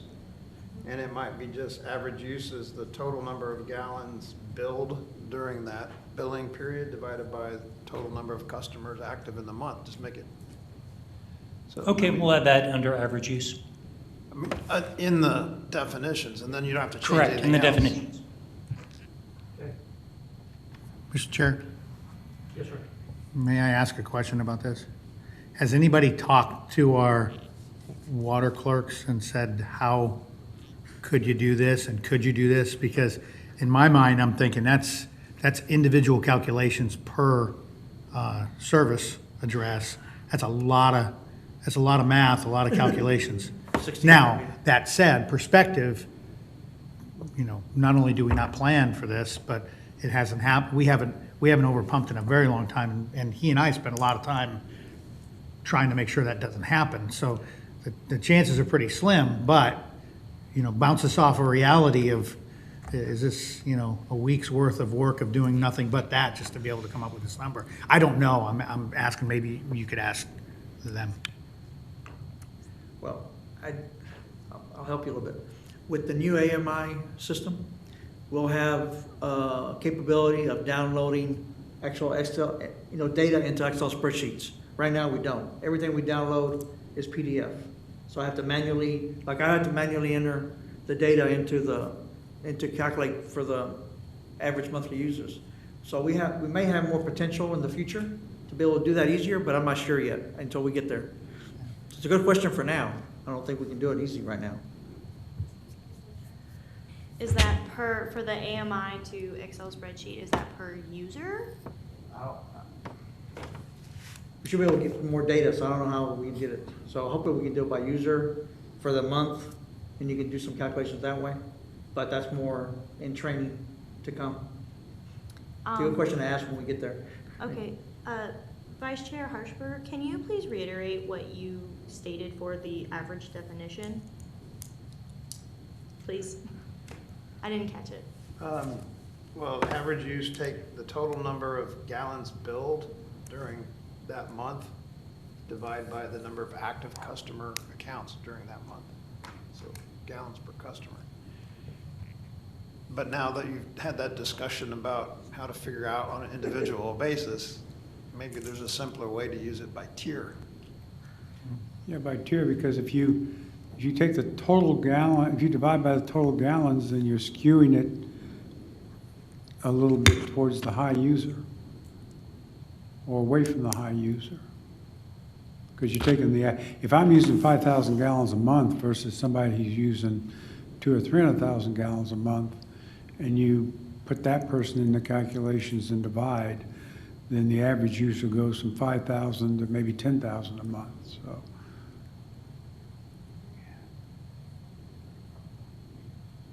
Again, you have average and mean and median.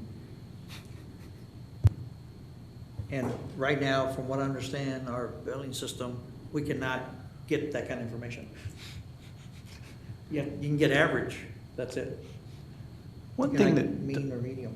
One thing that does concern me about this a little bit is I have no idea what these penalties could be. If they're a lot of money, do we put limits on what could be handed down to the customer, or are there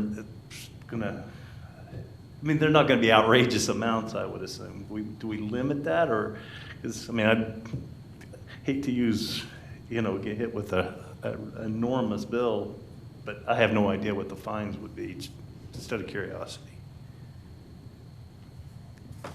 Anybody have any idea? So the fines have changed from previous fines. They now allow water to be purchased. So the way Edwards works is if you have water that lease or water rights, you pay in and then you can use that water. Well, there's individuals that have water rights that don't pay. And if there's that water that's left over and you go over, you can just pay for that water plus a fee for administrative fee for Edwards, and then you can purchase that water. So it used to be pretty harsh. I have not looked fully into what those numbers are, but I know they're a lot less than they used to be. But that's not a fine or a penalty necessarily. I'm sorry? That wouldn't necessarily be a fine or a penalty if you're allowed to purchase additional water at a higher rate. So I think back in definitions, that needs to be clarified as well.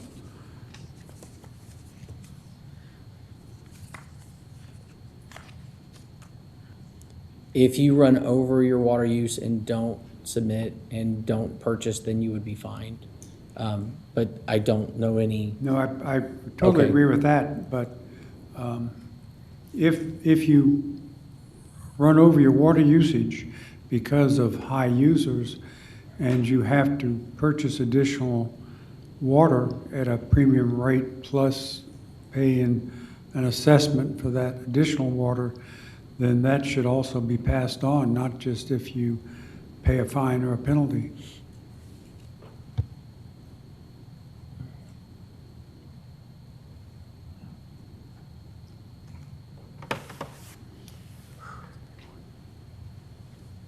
And I think it needs to be made clear also, this isn't something the city is passing on to you. This is the water department, which is an independent entity. And the other question, while I'm rambling on that, is under C4, was a surcharge revenues were deposited in the water fund. Is that still accurate since the water department is a independent of the city now, basically? Yes, that would be accurate.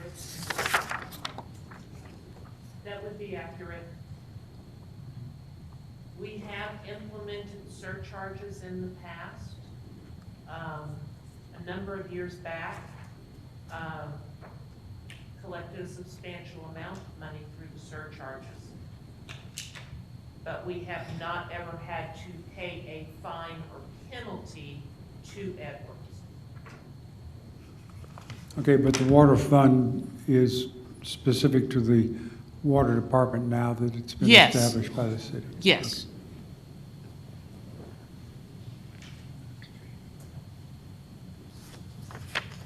So I'll make another quick suggestion, and then y'all tell me if I'm nuts, because I probably am. But, so, again, from the rates this year, the average use right now, over the years, about 17,000. Last year when we did it, we were able to come up with a low use and high use months average, and the high use months was somewhere around 33,000. So tier 3 goes up to 35,000 gallons. What about we just say that the fee or penalty or whatever would be equally assessed to all customers of that billing period with bills above 35,000 gallons? That would definitely be the high use users. And then you don't have to worry about prorating it above that. You just count up the number of bills, which I think could be done with even the current billing system. And just take the total fine and divide it equally among those users. Do you want to say 35,000 gallons, or do you want to say tier 3? We probably should say above tier 3, but the customers may have a harder time finding that in the ordinance, so I'll leave that up to your discretion. But isn't it easier to change, to move tiers than it is to? You can change tiers without changing them. Yeah. Now, the previous page, it refers to surcharges above 45,000, so I'm kind of wondering if we'll use that one.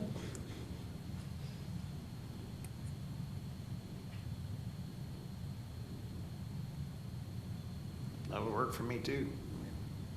That's tier 4. So Then you're consistent. you're starting to spread that over a much smaller pool of people at that point. It is, that's the only other issue.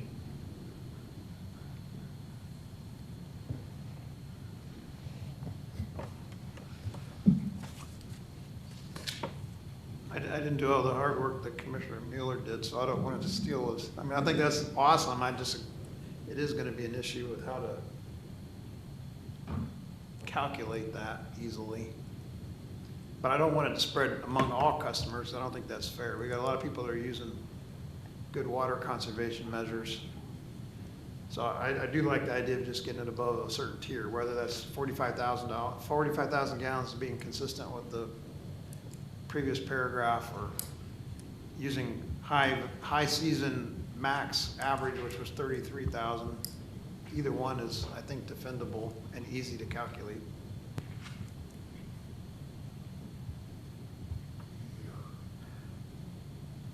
Yes, ma'am? I would just like to say for Vice Chair Harshberger's initial recommendation for the average definition of total number of gallons billed divided by total number of active customers that were billed, that is something that would not be strenuous for the utility clerk to Okay. accomplish. Okay. So if we wanted to choose that to be the definition. And I still think that skews it. To your point about additional pumping fees and stuff like that, we already have in ordinance 54, section 27.06, that if we have additional pumping fees, those are spread out over all users. So if you I don't know where exactly that would fill in, but it's pretty clear actually if you read through it. It's the assessment of any of those fees from additional pumping charges would be a pass-through fee to all water customers. Actually, it just says it's authorized. It doesn't say you have to. Yeah, and again, I think that's unfair to the low users. I mean, I don't turn my sprinkler system on in the summer. Grass dies, it comes back. I get out there with a hose and water the trees that I just planted. So I think that skews it. And I would think that the penalties need to be added into or the fees need to be added in with the penalties in that section. Well, I wouldn't put pumping fees in a drought management ordinance. I'd put it in ordinance 54. This is specifically to drought penalties and stuff. We can pull all of it out and put it in ordinance 54 if in that same section, and we can talk about it in ordinance 54. We can talk about citywide fines and penalties, and we can bring that back to you for ordinance 54 and delete this whole section out of here. Or we can shelf ordinance 61 and come back to you at a later time, but I have been working on this for 2 months, so I'd really like to get it done tonight. Well, as far as the definition being skewed, that definition is only used to determine who's above average and who's not. So that doesn't skew the penalties in an unrecoverable manner. So, I mean, I think that's okay. It's just whether, as commissioners, you want to, how much do we want to emphasize customer equity, and how much do you want to emphasize the ability of the staff to actually carry it out in a timely manner? And, you know, to Commissioner Haldeman's point, that 45,000 gallons is already in there, so that's a really simple thing, but that's a much smaller number of people to spread it on. The tier 3 or 35, tier 3 brings in a little bit more, but I think that's kind of the issue. Just to help Commissioner Mueller get this done and move on, I'd like to recommend that we put in that average definition that wasn't there, and then and either go on or change that to the tier 3. But that's just it's probably never going to happen. And if it happens, it should be small. And if it does happen, my feeling, if it's one user, that guy ought to pay for it. So I'm okay with the tier 3 thing. But anyway, I'll shut up now. I'm good with just doing the average definition, leaving like it is. And I agree totally. The only other thing I'd just like to bring up, and it might not even be a good idea, I just still, not having a limit on it does scare me a little bit of not knowing how harsh these penalties are going to be. And I mean, there'd be a lot of upset people if it's an outrageous amount, but again, then who would pay for it? Then, I mean, the money's got to come from somewhere. I do realize that, but that scares me, not having an upper limit to something like that that could be passed along. But I agree, it's probably just such an unlikely scenario too, so I don't mean to be getting too far into the weeds with it. Would these penalties or fines be any given time during the year, or is it at year end? Typically, it's year end. It's the year end. Year end, see, so Correct. that's not then by month then. Well, it could be spread out by month, but, Yeah. but the bottom fine is line. for the whole year, right? Well, the fine is for probably June, July, August, somewhere in there, but, as far as having an upper limit on it, the fine's going to the water department, and the fine is being paid out of water funds, which, we all pay into, so the fact that there's no upper limit doesn't bother me quite as much, because if you say, okay, we're gonna cut it off at $5,000 or whatever the ridiculous sum might be, then that means that the other $3,000 or $4,000 that would have been paid by that person will now be paid by all of us. And I don't think that's fair either. I mean, one of the things we're trying to do, I don't know if we're trying to do it, but one of the things that needs to be done, water's not a limitless resource. I mean, it's a finite resource, and there are people, and I do go out and walk, or I think I'm jogging through my neighborhood, and there are people who have nice green lawns, and they're out there watering the grass in the street every day in order to keep that nice green lawn. And I have brown lawn to some extent, so I don't have an issue with charging that, and I don't have an issue with moving the fees for buying additional water and paying additional processing fees for that water into the penalties section.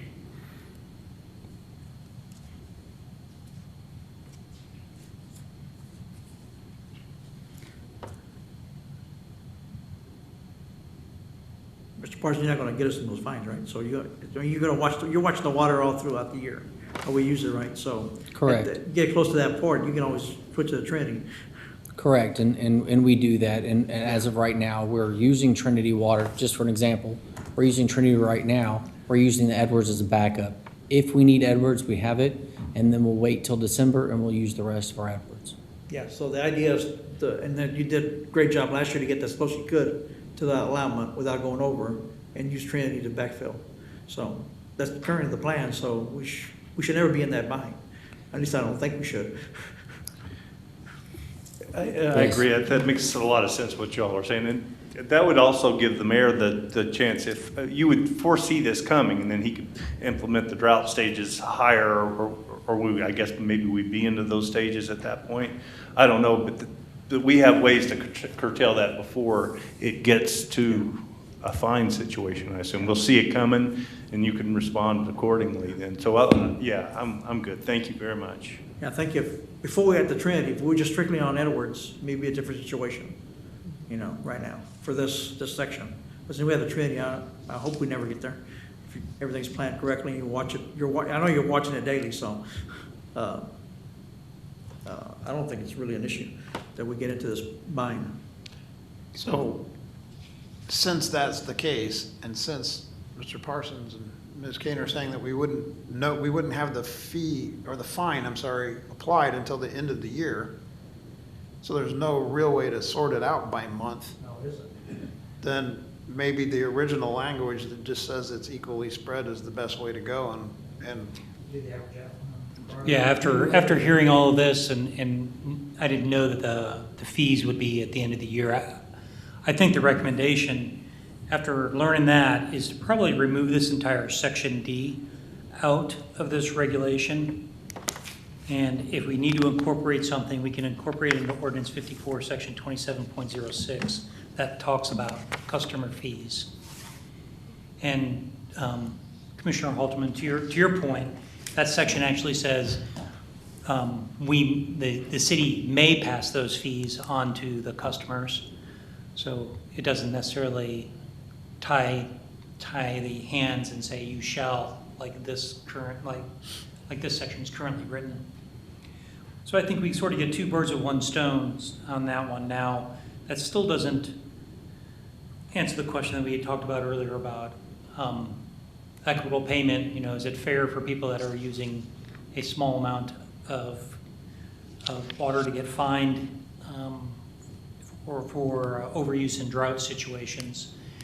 We can certainly work something like that into that section of Ordinance 54 that we talked about. It said, hey, for additional costs or additional fees due to overuse of water, then we can put over 45,000. We can work something like that in Section 54.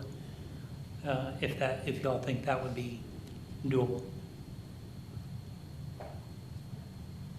I think it has to be worked in some place, and I think we're going to have to remove the may from 54, that the city may, because the city's no longer going to be on the hook to pay penalties or fees for the water because the water department's standalone, as I think it should be.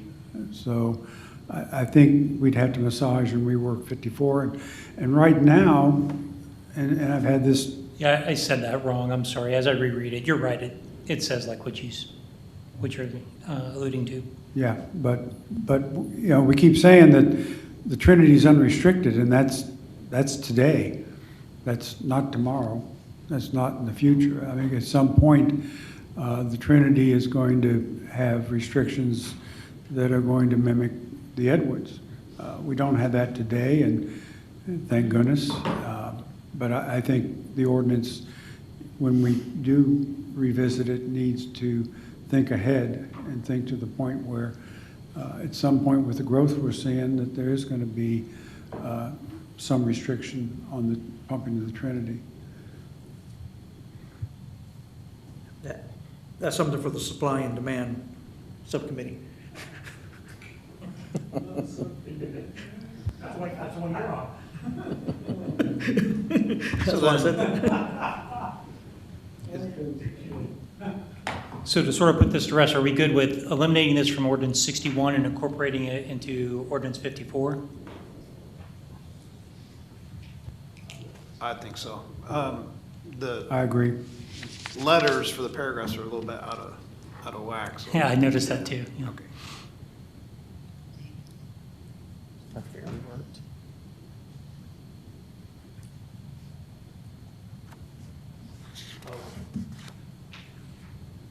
So to be more specific, it's we're going to remove Section D, payment of citywide fines and/or penalties, and incorporate that into Ordinance 54. The whole section.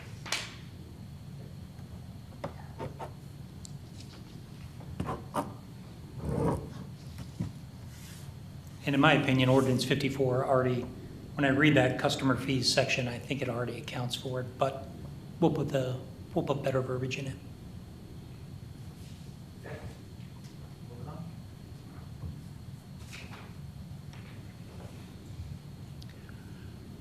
Right. I forget what this said before on Section E there, but discretion of the mayor, I think we've talked about that enough.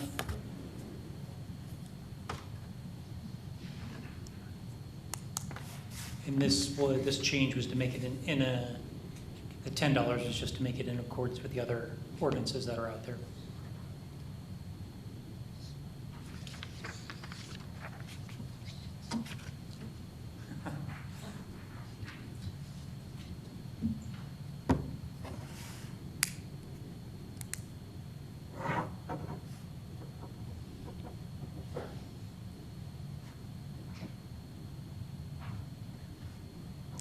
I can't really argue with the lawyer in this next one unless Ms. Kane wants to. I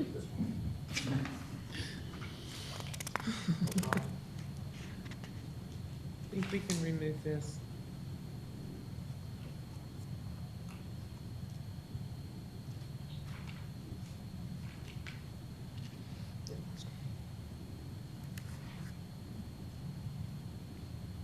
Okay, then we have the variance, the changes in verbiage to the variances. I Can't remember if that was made to look like other stuff or not. Yes, it was Okay. made to be consistent with our other variance processes. Not exactly, but very similar and as consistent as we could possibly make it. Okay. Jacob, what did you have? So in section 5 penalties, where it goes to $10, there was discussion on 54 as whether those fines would change to be looked at, and if it were to change, would you also want to change 61? I think they should all be consistent, yeah. Okay.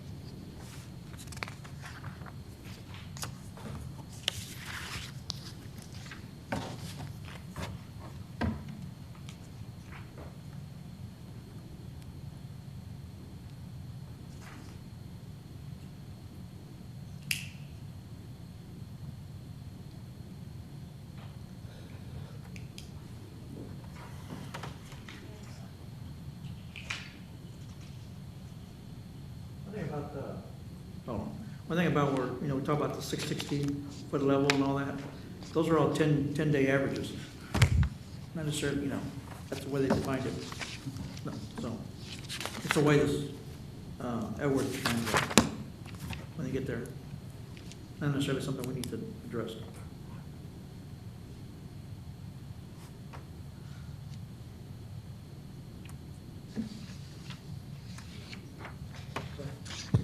And then this last suggestion from city staff is just that we recommend, instead of 30% of the water is obtained from a source, you either make it 100% or delete that section of this paragraph, because there is no way for us to determine, what percentage is from another source and from us, from the water department.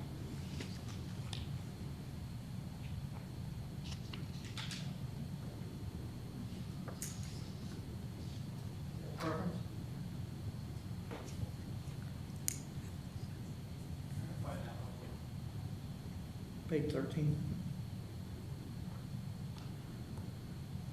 It's on the screen.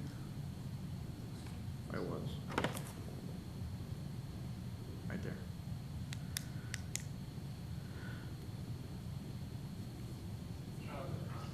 I think that's fair for stage 2 restrictions.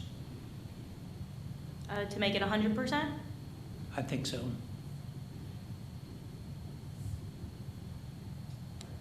I haven't I checked don't that to think see if that's it's doable from the customer standpoint, either one of them. I mean, you can't let it not fill, it'll damage the property. But you can still replenish from our water, replenish the levels to maintain it.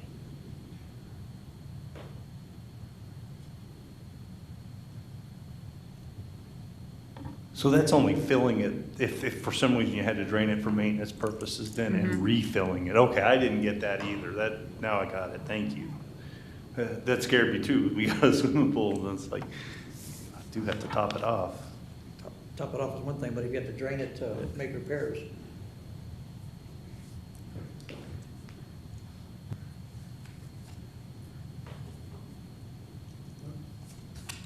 So we just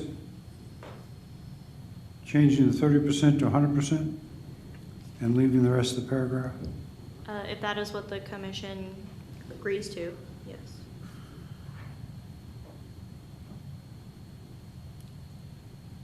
Well, I'm not, this is not argument, it's just talk, because I can see it either way. But when we went to this whole structure of having the discretion to whether or not we're gonna implement stages, part of the justification was changing the rate structure so that if people use that excess water, they were gonna pay for it. So that leads me to ask the question, why are we worrying about whether the extra water is being paid for because it's a swimming pool or whatever? I mean, as long as it's in the rates, it doesn't matter. Because I can see this one would be really hard to enforce. When you build a new pool, because there's gonna be a permit, and so you control where the water comes from. I mean, how would you do it? I think it's almost not worth worrying about. That's why the original recommendation was to delete. Right. But the draining of the pools only onto a permeable surface, I do believe that does need to stay. because we don't want people draining their pools out into the road. Okay.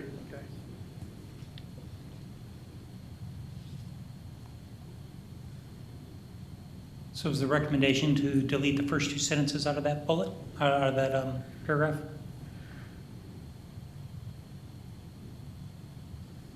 I certainly agree. I do think it should be, and like what Commissioner Harshberger was saying about that built into the rate structure, and it seems like we could get into a million scenarios with filling of existing swimming pools of playing with that wording. I didn't read it right the first time. I thought that meant topping off, and everybody else may have known that, but I like getting rid of it. Mr. Chair? Yes, sir. What would we think about if we were to take that drainage swimming pools into permitted only on 2 permeable surfaces, and we just put that in ordinance 54 and make that no matter what, because that needs to be done. You shouldn't be draining your pool into the street, and then you can delete 9 altogether. At any time. At any time, correct. Yeah, right now, this is only in this ordinance for, drought season. That makes it for any time, then. That would also help the stormwater drainage. Yeah, right, yeah.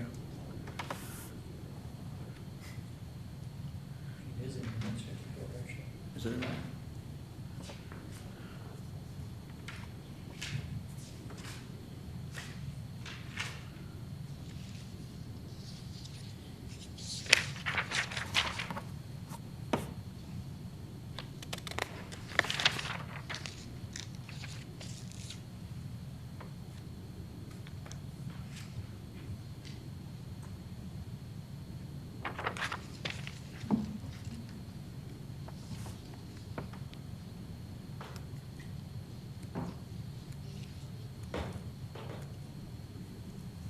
I don't have a pool, but what's the typical size of gallons wise of a pool?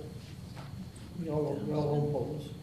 I'm thinking no more than 30,000 gallons for any kind of residential pool around here. That's, Mr. Parsons, does that sound ballpark to you? I mean, they could be a little bit bigger. I mean, there's Yeah. some people around here have bigger ones, but that's probably, Good average. Okay. I mean, ours is like 17,000. Okay. So, I mean, 30,000 gallons is a pretty big pool. And I'm okay with it being 100%. I'm just saying, I don't know how you enforce it. And that, As a drought management plan, saying it should be avoided, I mean, I have no problem with that. It's just, I don't want to be the refilling the swimming pool police.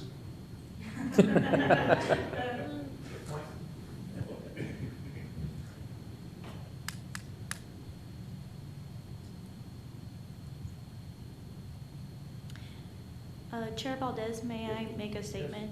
I know that Commissioner Mueller's worked very hard on this, and he would like to get it off the ground tonight. But per our city attorney, we actually have to conduct a public hearing for drought management plans. Okay. Per the Texas Government Code, Section 288. So as long as the commission is, agrees by consensus for all the changes recommended tonight, we can go ahead and put this as a public hearing for the next Water Commission meeting before going to City Council. Okay. And I do know that since you are on the Planning and Zoning Commission, it is not as detailed as the Planning and Zoning Commission. Okay. So we just have to essentially list it on our agenda as a public hearing to allow public residents to give opinions about the drought management plan. How do we educate the public on what the changes are? Is that just, That is an excellent question. Suggestions? Yeah, so they can read what it is out there for that's what I'm themselves. saying, do you have it, you put it, be public, you put the whole ordinance out in the public hearing? Yes, we Yeah. would provide the notice.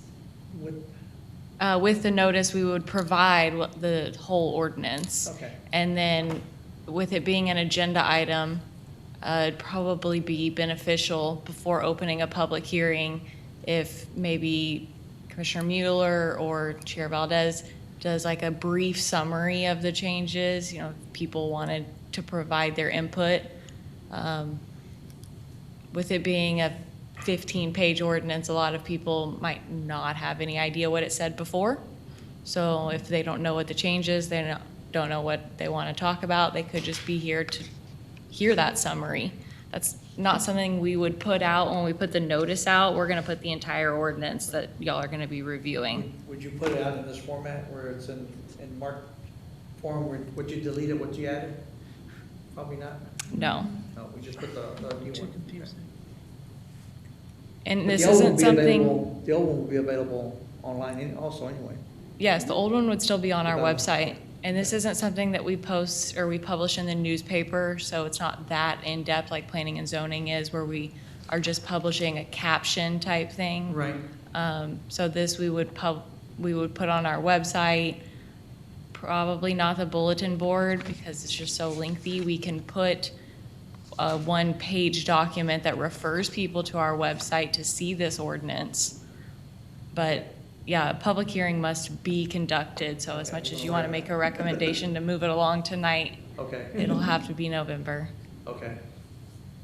Okay, thank you for that.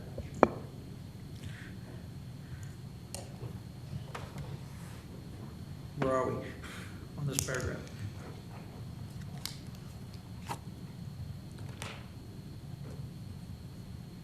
I don't know, we left it, when, I talked about deleting the first two sentences. Yeah. And the rest of the changes throughout the ordinance are just ones that the commission had agreed upon previously. Oh, okay. So that is the last recommendation from staff or the city attorney. That we, okay. So moving drainage to swimming pools is permitted only onto permeable surfaces to 54 would make it, take it out of the drought section and make it just A fixed thing, yeah. Right. Oh, year round. year-round. Yeah. I think that's where it belongs anyway. I think it needs to be year round. So we're back to deleting the entire paragraph? I think so. Okay, then you need to look through all the other stages, probably, and make sure that's not anywhere else. I think it just continues, right? Just refer to the previous one. Would be, in stage 3, it's Oh, item stage- 11, that would be Page 14 has it deleted. again.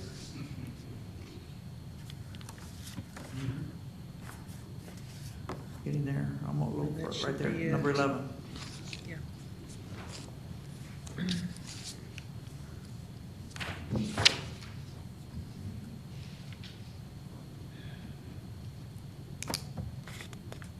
So same thing here.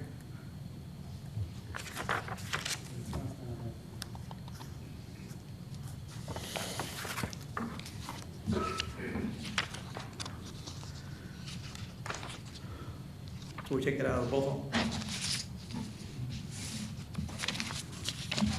Okay. So is that it then?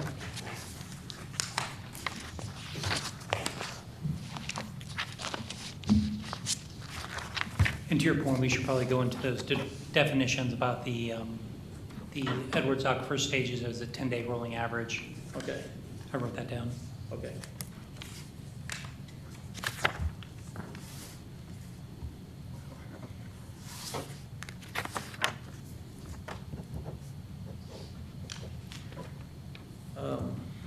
May I suggest that, I know for the public hearing, we'll have the final copy. They can email us a marked up copy like this after, so we can have something of you before the meeting, before the commission meeting? I absolutely can. Okay, just, thank you. That's all I have. So is there anything else on this one? We're good? We need to agree by consensus, right? Yes, I guess we gotta agree by consensus. Do we agree by consensus? To my right, I agree. to my left? Okay, so by consensus, we agree to the verbal changes we made. They've been documented. Okay?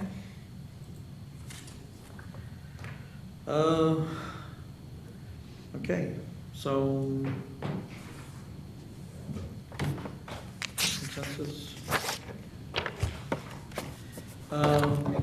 Ordinance 54, any updates? I know you have, there's a page that we got here. Updates on ordinance 54, we're still working on, I think we're about 2/3 of the way down, and we're still working on the coordination with the water manager and the city staff on that.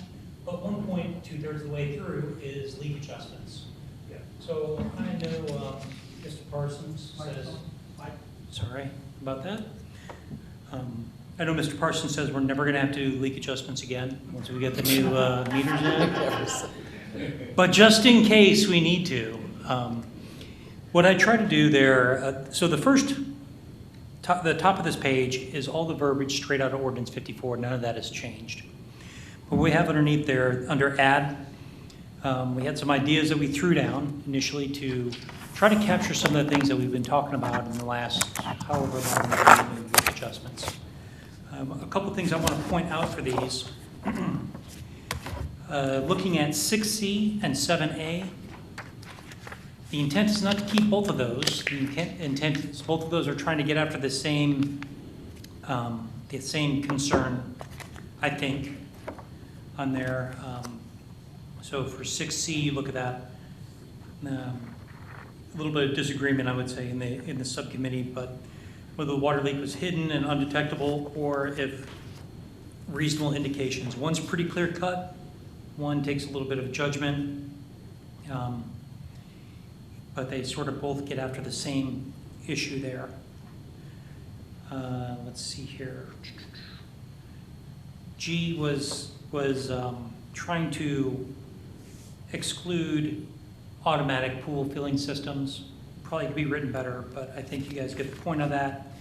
H, I'm not gonna lie to you, I forgot what that was. That was Commissioner Bullard put that in, and I just can't remember what he said. And that I should actually be number 8 as a new paragraph to sort of figure out how we determine some. So the whole point out of this was to get some early input from y'all to see if we are capturing all the concerns that we might have, and to sort of put a little more left and right limits on the leak adjustment process. If I could add on 6A, I think leak is repaired and documented. Yes.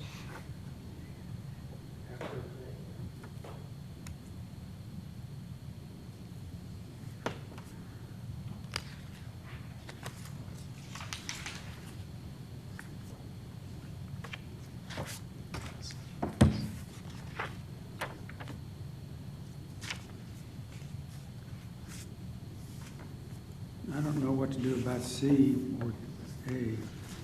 Hidden and undetectable to customer or hidden and undetectable to the average person? We got some pretty blind customers.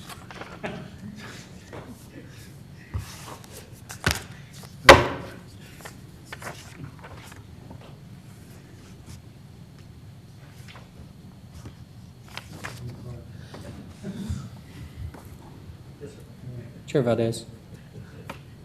Mr. Parsons? Yes, sir. Thank you, sir. I really think that there's also going to be some open minds when we come to this AMI system and how we look at the leak adjustments. We're going to have some data, and I think it may behoove us to kind of have some prelim stuff. But once we have the data and we tell a customer, we should think about how long they could allow that leak to continue to run before we cut that off, or some of those stipulations, those things that we can look at now that we're going to have that new technology. So I would suggest keeping those things in mind. I'm sure you'll have some sort of database to keep track of all the notifications and everything. But you, Yes. So to your point, I mean, that's what we're talking about. It's only going to be, the leak would only be considered if you shut off the water as soon as it was detected. Oh, okay, So if they correct. didn't shut it off, they wouldn't be eligible, right? So this is being fairly tight on leak adjustment.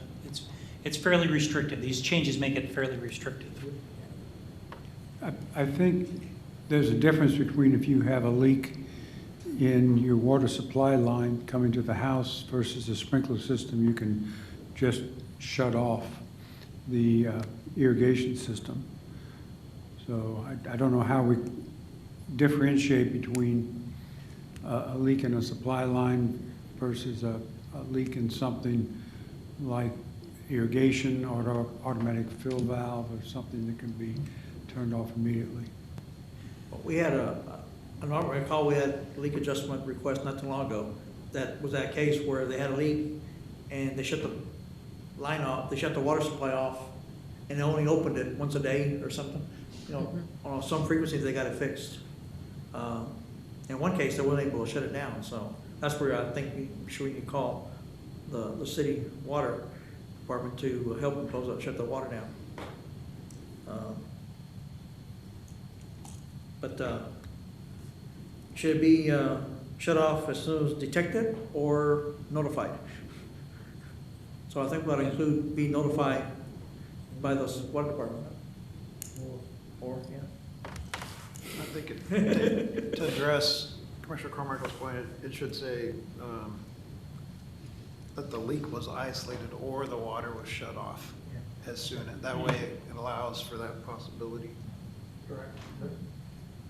We will also have a customer portal that the customers will also get alerts as well Then if they're signed up. You're asking about the 6C or 7A. I think the 6C lets us determine what the customers could have done, and that could be problematic. So I agree it's a more clear-cut thing, but then we're deciding whether or not it was detectable. Whereas if you talk about the water was isolated or shut off as soon as detected or the customer was notified, that kind of addresses that negligence component, and maybe you don't really need C or A. But if you choose to keep it, I like the 7A better, just because it allows for varying levels of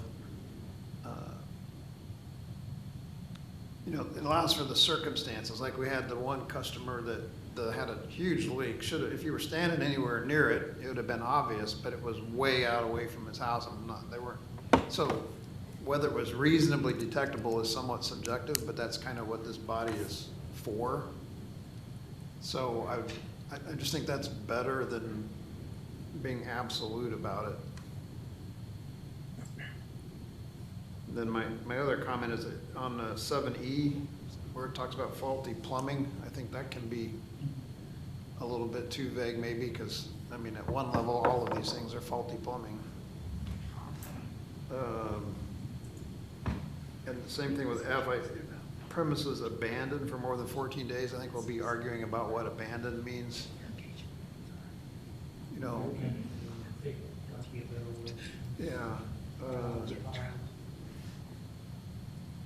And it's not so much plumbing care, it's without monitoring, right? Because I know the city has a thing where you can sign up to have people check. Yeah, but that's the police department. Well, yeah, or like we do it, we say, okay, so-and-so is gonna be our representative to come check, so then if that's filed, then, there's someone who can be contacted. It doesn't have to be a plumber. It's just someone who can shut the water off. Yeah. And I'm pretty sure on H, what Commissioner Bullard is getting at is, you can't come here just because your water bill is high when you put in new lawn. Right. That's what I think too, but I wasn't sure. Yeah, I don't know if it needs to be there. That's kind of obvious because you won't have a leak you can document, but I think that's what it was.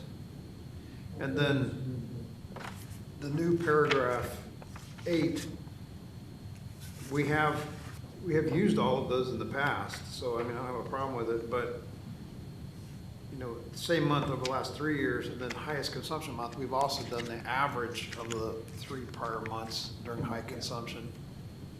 So, Yes, I'm good with any of those. I just want to write them down. yeah. Yeah. So maybe it's something like we'll use the most, I don't know, I gotta think about the words, but you want to use the most accurate that you can. That could be, the same month for the previous 3 years, that would be great. If you don't have that, the next most accurate might be, okay, the average of the 3 months in the time period, and then the last resort might be the highest consumption month. But you know, I'd like to, I know we want to get them written down, but I also want to be careful about not making them so narrow that we don't have any flexibility. I can add that other one. Remember, you're going to get a reattack on it. Absolutely. Those are my comments. Thank you. I don't know if this is the place, probably not, but going back to your earlier Commissioner statements, Commissioner Mueller, on putting out some sort of notice or something to affect, have people check for backflow preventers, and I'd also, at the same time, nudge them to inspect irrigation systems in the spring when they turn them on, and not simply go out there and hit the on button on the irrigation timer and walk away, because things happen. Gardeners or lawn people run over sprinkler heads or other things. Winter comes and your pipes can crack. But I think, and maybe there could be something in here that says that we won't be as kind in reviewing requests if they have not inspected their irrigation system, or if they have not, if they have a cross connection and have not identified it. I don't know how you do that, but I'd like to do that. To your point, I looked at a lot of other cities and what their ordinances look like, and I don't remember the exact number, but there is a very large proportion of cities, I would say 40% or higher, that said the leak adjustments for lawn irrigation systems is not allowed. So we're actually being pretty nice by allowing the, well, there are plenty of people who would just wipe that out and not even look at it, especially in South Texas. So I'm in favor of tightening some of that stuff down on lawn irrigation systems. I didn't know how to do it without being overly draconian, or maybe you're swinging too far over to one side. That's why I put the misprogramming on there, to sort of get to that point. Hey, just because you turned it on and left it on, man, that's kind of on you. But I don't want to swing too far to one side or the other by making an adjustment. But I certainly agree with you. I've had plenty of problems with my lawn irrigation system myself. I guess I have another system. I'm always looking at it and always getting leaks and stuff. To your point, yes, but I don't know how to write it. And to that point, it'd be hard to enforce. It'd be hard to pin down unless they were honest about it, not doing it. I agree. And you notice I didn't volunteer to write it.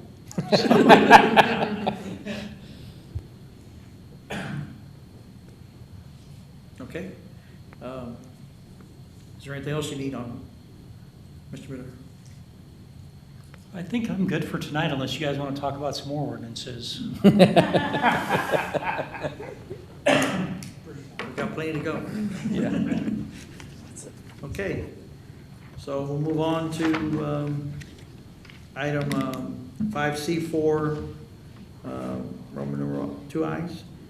Discuss and make recommendation, possible recommendation on water lease project. So I know last, y'all had a meeting with, subject meeting with city administrator. Who's gonna take over? Dr. Carmichael? Yeah, I'll try to handle. And we did have a meeting. I apologize, I didn't write the date down. But we met with the water manager, Jacob, and the city manager, Skeen. And there are some things to consider.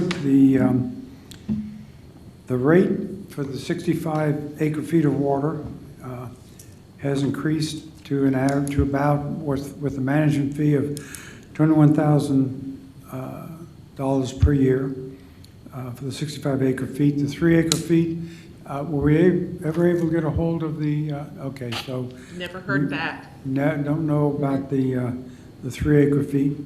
But since the city initiated that and other leases in the past, there have been changes to the water supply since those leases were first negotiated. In the past, the city's been paying for but not using its entire allocation of Edwards water. But our new water manager has instituted measures to ensure that the city's entire allocation of Edwards is used to the closest we can get to the end. Additionally, the city has drilled 2 Trinity wells since the leases were first negotiated, and the additional water from the new Trinity wells ensures that there's sufficient water for the summer high-use months. And I think Jacob could throw up some graphs for us because he did do a challenge in July, August, to see if we could get by with just the Trinity wells, and that was successful.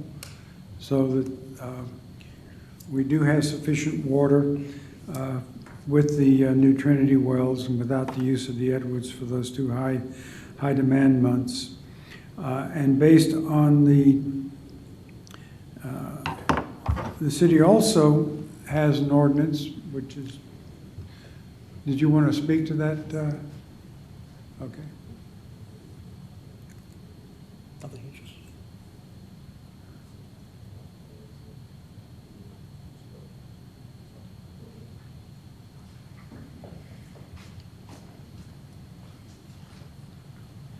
Thank you. Yeah, so what we found was several things.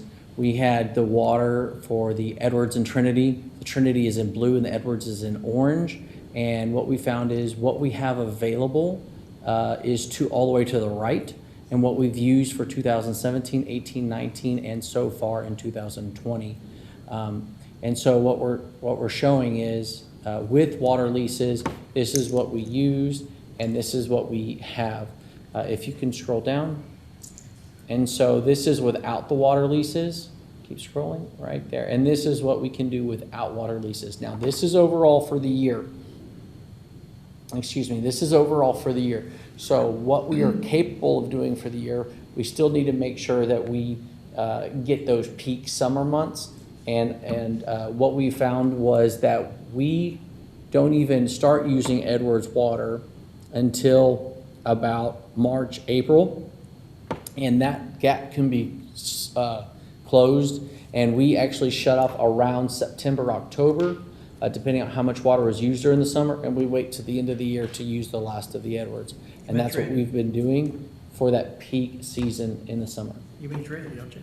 I'm sorry? You meant Trinity, you said using Edward, but I think you meant using the Trinity water. No, we use Trinity water, but we use Edwards for the Primary. summer peak Yeah. for that backup, and for the majority of what we're using is in that summer months. So we are able to, without the leases, still be able to have more than enough water and consumption for quite some time. And the final point in the meeting, the city has an ordinance, which I didn't know, that requires developers to purchase and give to the city Edwards water rights in acre feet sufficient to offset the development. So since the leases were initiated, we've gained more Edwards water rights, and as the development on Nacogdoches, which is what's the designation, 225, whatever it is? 2255, as that gets developed, we should gain even additional Edwards water. So the consensus of the group that met was that based on the current water availability to the city, both Edwards and Trinity, that the money currently spent on leases, or the money that would be spent, the $21,000, annually would better be used to help fund other projects that are needed by the water department. And so that we could let the leases expire this December and not renew them. Any question? Any questions, Mr. Harsberg? So the ones we're specifically talking to are the ones that expire this December? Yes. Yes. Yeah, okay, no Yeah, questions. those are the only two we have, and Mr. Jacobs, is it, who has the 3 acre-feet, has not responded to calls or letters, so we feel that he's elderly, he may not be available. Yeah, no questions. Mr. Haldeman? Sir. Commissioner Mueller? No questions on that, but is that $9,000-ish? Do we know what that will go to? Is that a good story we need to tell about, Well, it's more than 9,000, It's isn't it? 21,000. annually. 21,000? Okay, 21,000, but is there a story to tell to the residents about where that is going and what we're doing to make things Additional better? money that will be available in the water fund budget to be budgeted in whatever line item we feel would be necessary. Yeah, we'll put it in the master plan. Mr. Mayor? It just sounds like a good story to me. I didn't know if we could tell a good story about it and get the word out. And I get it. It goes back to the operating budget, so that's okay. Yeah, I don't think the city or the residents have commented on the current water leases. I hear what you're saying, that's definitely something that the water manager can come up with a good story. We have many projects that we could put that on. That's what I was thinking. Mr. Mayor, Mayor would like to say a few words. Yeah, great point. Your point of, it's a good news story, we should, and I do think that it's something that we will talk about. We're talking about it right now, it's in public, and then we'll talk about it at the council meeting, and we'll talk about it anytime we get the opportunity. And where the money will go is to the infrastructure, very simply. I mean, we have a tank that we have to refurbish, we have, and some of you are involved in some of that stuff as well. So there's no doubt about it that we have, Timber Rose. We've got to look at what we're going to do with equipment and facility at Timber Rose. And so that money will absolutely be used to continue to maintain the high quality of the system that we have. Since this has not been going through city council, we did not take this into consideration into the water rate, so be aware of that. Okay, do I, any more questions? If not, can I get a motion to not renew these leases then? Is that the recommendation? I move that the leases be allowed to expire at the end of December. Okay, that's the wording, okay? Do I get a second? Second. Thank you. I have a first and second to let the water leases expire on December 31st, the ones on the list this year. Any further discussions? All in favor? Aye. Opposed? Motion passes. Mr. Chair. Yes, sir. Sir, while you're still on this topic on the agenda, now you're the ambassadors for this decision, or, moving forward with this decision. And I'd suggest one more thing that I think is really pertinent, because I've had some people say they've heard about this discussion and they protest that, we don't know what the future is going to hold. And I would just ask you to put into your personal discussion with your neighbors and friends when they ask you about this, that none of those leases guaranteed the future for us. Because at any given time, 5 years in the future, we need water, and in the meantime, the people see that, they raise their price, or they just don't lease it to us. None of those leases had these rights of refusal to purchase the water. Now, if we had that kind of lease, if somebody was leasing us a whole bunch of water with a right of refusal if they decided to sell it, to be another story, but we didn't have any of that. So you know, I guess the way I look at it is none of that was insurance. It was only very temporary insurance. It was for the next year or 2 years, or whatever it was. It wasn't worth spending the insurance money on something that really wasn't much of insurance. Thank you, sir. Okay, so now for the big one. That wasn't big enough. We're moving on to 5C4 III to discuss and make possible recommendation on waterway projects. So I get that PowerPoint up? Vice Chair Harshberger and I completed the study. So we've got this PowerPoint to present. Let me get my clicker here. So give you an overview of what we're going to be discussing tonight is give you some background, objective. We'll go into the model data, what goes into the model, what it consists of, review current rates, talk about the current rates and some of the things we found in there, the proposed rates for both base rate and volumetric rate structure. And we've been using the word tier, but in all the wording and everything in the system, it's in the literature, it's volumetric.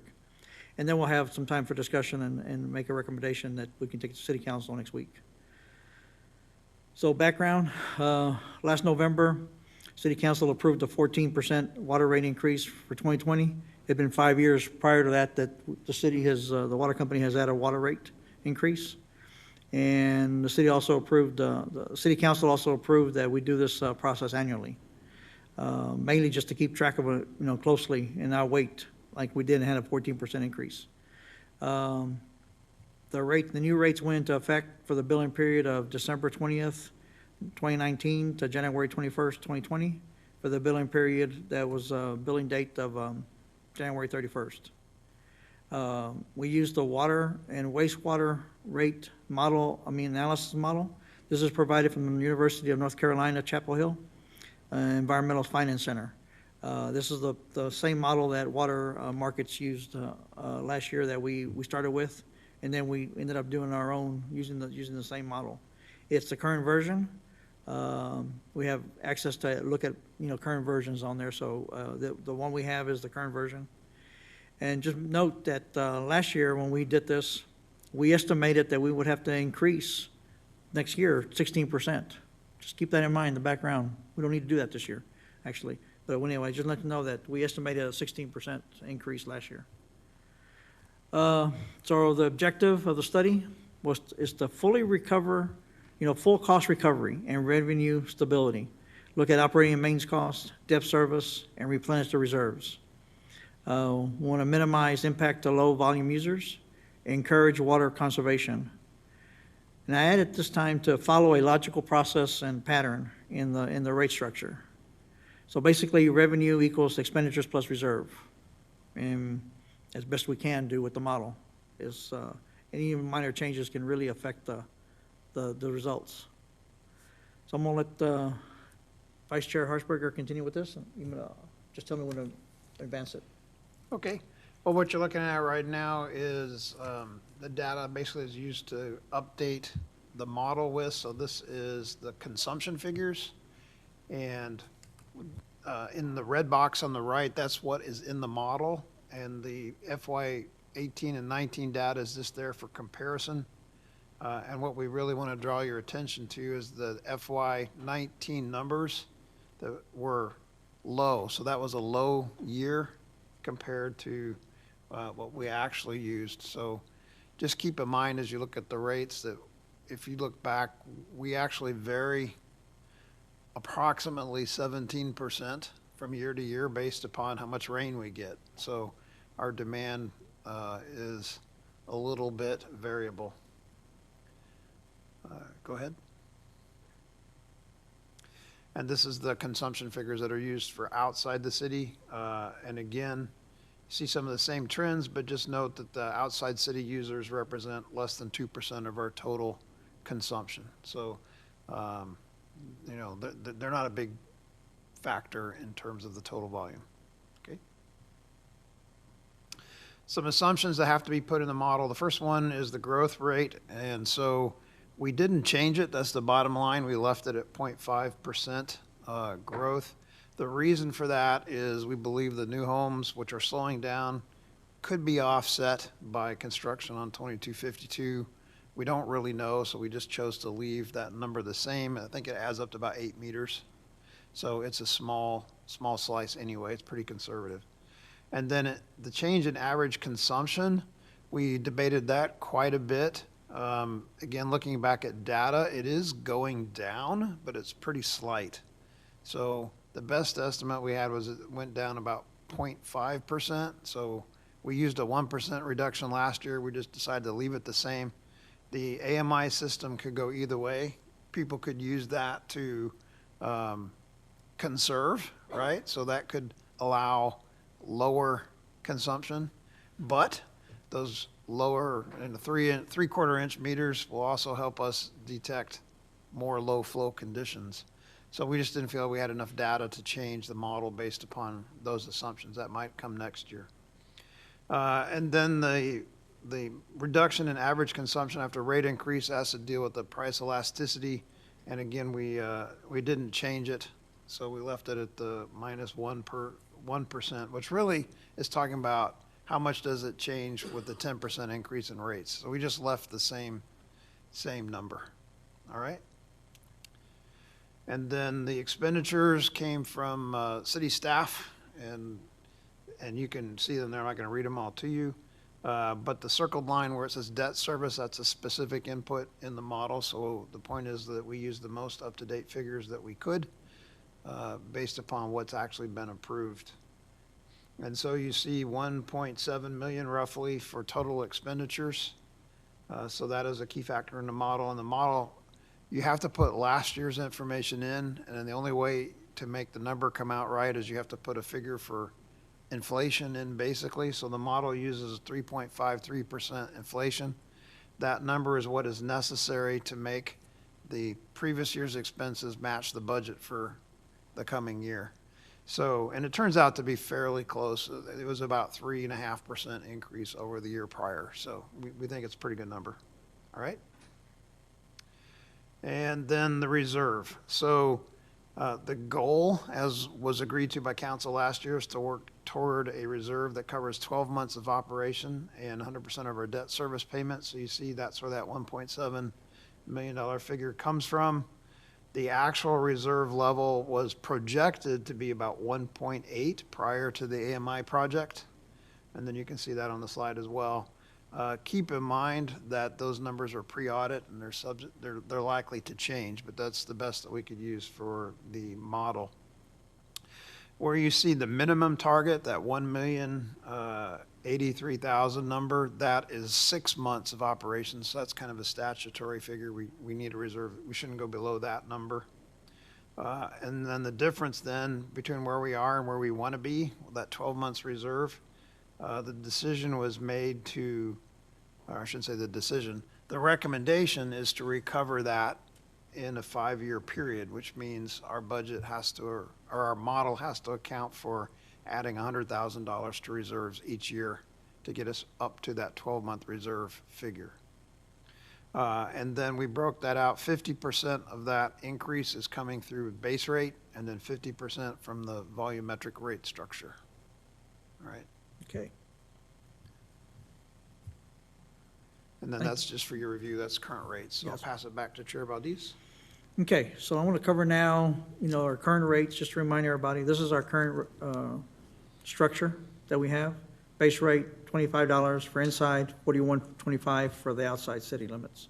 And then the tiers, and it's by every 10,000 gallons is the tiers level. So that's our current.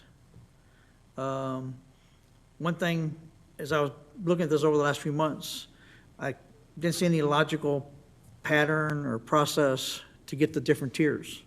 And last year, we didn't have the time to look at it. We were really tight on timing, so we didn't look at that. This year we did, or I did anyway. And the difference between tiers is not uniform. So my engineering and math background came up with an equation of what an ideal situation would be, a proposed situation would be, is to have a straight line between the tier 1 and tier 10, okay? So that's what we came up with, the equation, that equation that's there right now. And then, but also wanted to do is, we said something about encouraging water conservation. So just not the straight line, is thinking about adding an exponential component to the difference between the tiers. So we have, I'll get into it when we talk about the different rates a little bit more detail, but that's kind of the background from a thought process here.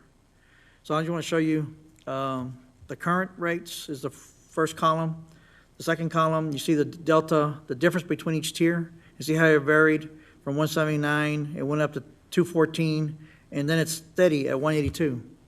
And the reason it's steady at 182 is because years ago, I guess prior to last year, we had in our ordinance, it was anything after 65,000 gallons, you increase the delta between, every 10,000 gallons, you increase it by an X number, and they turned out to be 182. Well, last year, when we did the rates, we changed it to create 10 tiers up to 95,000, and it stayed 95,000 throughout it. The other system, I think it went up to, our billing system went up to 130,000, and you can increment those up. So we just clear how we put it into the billing systems. That's why it was there. When I did the straight line calculation, the delta would be 187 per tier difference. And like I said, the idea is to put an exponential so that, you may increase it at like 4 cents between each one additional. So that's the idea there. So I just want to show you, it's hard to see there, but you can see the white line is the current, and you can see where the white line drops a little below the straight line calculation at tier 2, and then it goes above the line between 4 and 9. So again, just looking at the rates and how to make a pattern. And this is for the outside. So the outside is even, you can see that the higher tiers had the same 182, 183 delta, but that the lower tiers, it was much greater. So you actually have a greater impact at the lower consumption levels than you did at the higher levels as you went up. So the straight line comes out to be at $2.27 slope. And so here's the way the outside city limits rates look like compared to the straight line calculation. Significant drop on tier 2, and then look at the increase on tier 3 to 9. Okay. Again, this is just information I was trying to do to come up with some way to come up with a logical way to increase rates, to look at the rate structure. Now, when we looked at the outside rates, we noticed there was it was not consistent with the inside rates. They were significantly higher, and I'll show you later, but we were the second highest in the area when it comes down to base rates. So how we compare to other cities, and we did some of that. So this is the difference between inside and outside. So it's parallel at tier 1 and tier 2, and it almost finishes at a parallel between tier 8 and 10, and the steep climb in the middle. Again, this is just part of the process that we went through to come up with the recommendations. But here's there's areas in the city, areas around us, and how we compare at the base rate, where the second highest, average consumption at 10,000, and we actually average consumption at the outside is probably about 9,000, so it's in that range. So we're good there, but then if you go up more, 50,000, 100,000, we're pretty high. We're at one of the high end. So, okay. The other thing is I also compared how other cities compare by percentage-wise. And our base rate is 65% higher on the outside rate. SAWS is the next one at 30%, both base rate and tier rates. Okay. Huh? Wait a minute, I went too far. I went the other way. Hit the wrong number. Church is 18%. their base rate is 18%, and then their first tier is 50% above their first tier, and the last one is at 72% above it. Church is pretty high when you look at the whole, and I have some other backup slides that can show you that, for inside rates. So you can see how Church compares to everybody else. Church is high at the low end, Saws is high at the other end, at the more consumption. And a lot of that's based on, we have tier rates up to 95,000 gallons. Other cities stop at 50,000 gallons, 25,000 gallons, 20,000 gallons. So after a certain 20,000 gallons, the tier, the volumetric rate is the same. I don't know which one offhand, but somebody stops at 2,300 gallons. After 2,300 gallons, it's the same rate. So it all depends on how the consumers use it. Here, in our case, we have larger lots, and we have more people use more water. Wait a minute. Get figure out the clicker here. Okay, so, and one thing I want to show, just a comparison, because we bring this up in the options, is I still have the inside and outside white and red, but I added a 30%, like shirts. If you were at 30% above the inside rates for outside, that's what it would look like. Actually, at tier 9 and 10, you would actually go above it, so. And then if we know, we looked at it and say, well, we're parallel with, so it had the same slope, basically. That's what it would look like. Again, this was just to come up with different ways of looking at the rates structure. Any questions up to this point? And please, as we go through it, I'd rather you ask questions in the middle of it instead of waiting to the end, so. Okay, so, talk about base rates first. One of our Water Commission projects was to consider commercial rates. And as we've talked about in previous meetings, a review of the area cities did not have commercial rates. What our area cities had around was rates based on meter size. And I think all of them had the same tier rate for each, by meter size, the tier rates were the same. Just the difference was the base rate. 3/4 inch is our new standard size for residential use, and larger meter sizes were for commercial use.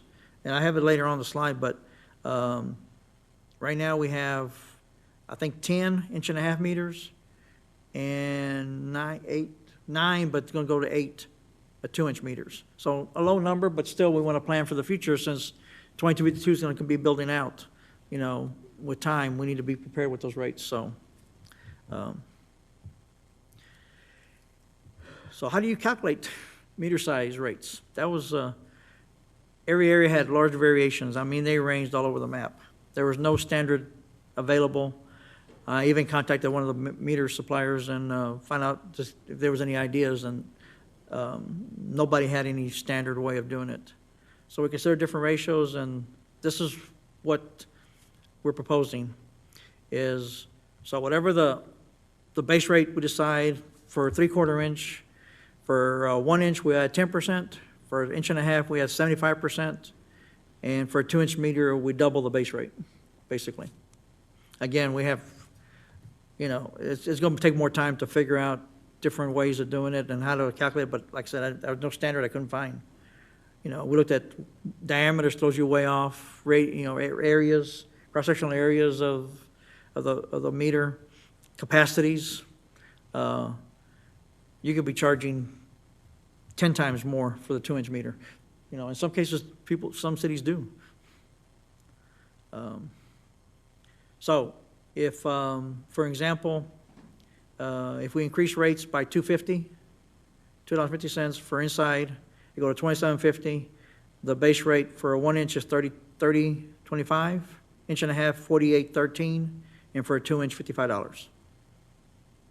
Again, we only have a handful of meters. Right now, we have no large meters outside the city. That's install rate? That's what will be the base rate for our billing purposes. So that's your base monthly rate? Yes. Just out of curiosity, it goes up because they're more expensive meters and they're more expensive to maintain, I assume, because. Accuracy also. The larger meters Oh. don't necessarily measure, low flow, low flow. For example, even toilet flushes may be missed as you get into larger meters. Thank So- you. So you want to pay for some of that. Yeah. So I was saying, I don't have any up here, the proposed rates for outside. For one thing, we don't have no outside meters, but we'll come up with something for the outside, just having the system, based on whatever decision we make today. But I would think we want to carry on the same type of strategy that we have here. Maybe just the delta carry the delta between the meters on the inside and carry that on instead of percentage-wise.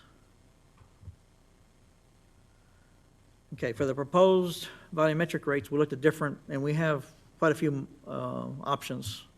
So we want a uniform increase between the tier rates with an exponential component.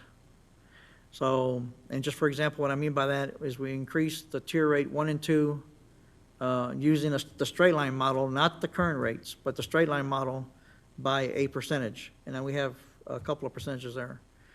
And then we take the difference of that tier rates, tier 1, and increase it by another percentage. So let's say the difference between tier 1 and tier 2 is $2. And I want to increase the delta for the next tier by 5%. So that means the next tier would be a 10 cents difference, 10 cents higher, the delta between it. And then the next one be, another, 2% or 5%, 10%, whatever I said earlier. So it just continues and it makes an exponential component so that the higher tier rates pay a little bit more. For example, I think one of the things I tried was if you raise the tier 1 to tier 2 to 4%, tier 10 would get 11% increase. And it goes in between there. So we repeat that through all the tiers.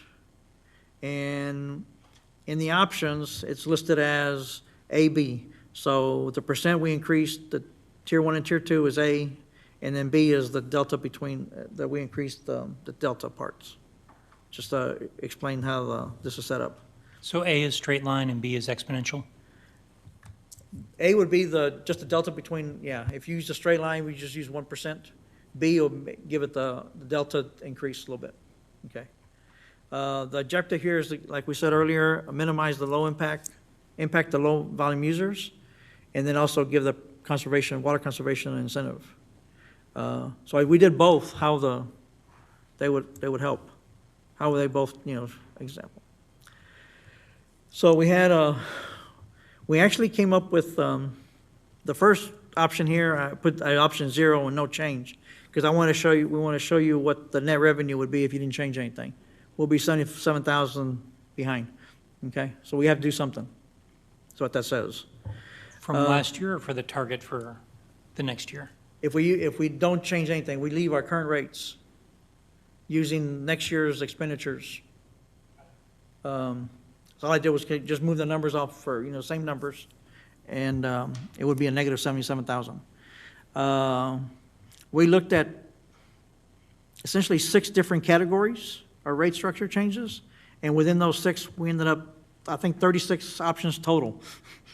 So we got one option from each category. The first one, in all the cases, we're changing tier 1 inside rate, the base rate by $2.50. It's all the same. And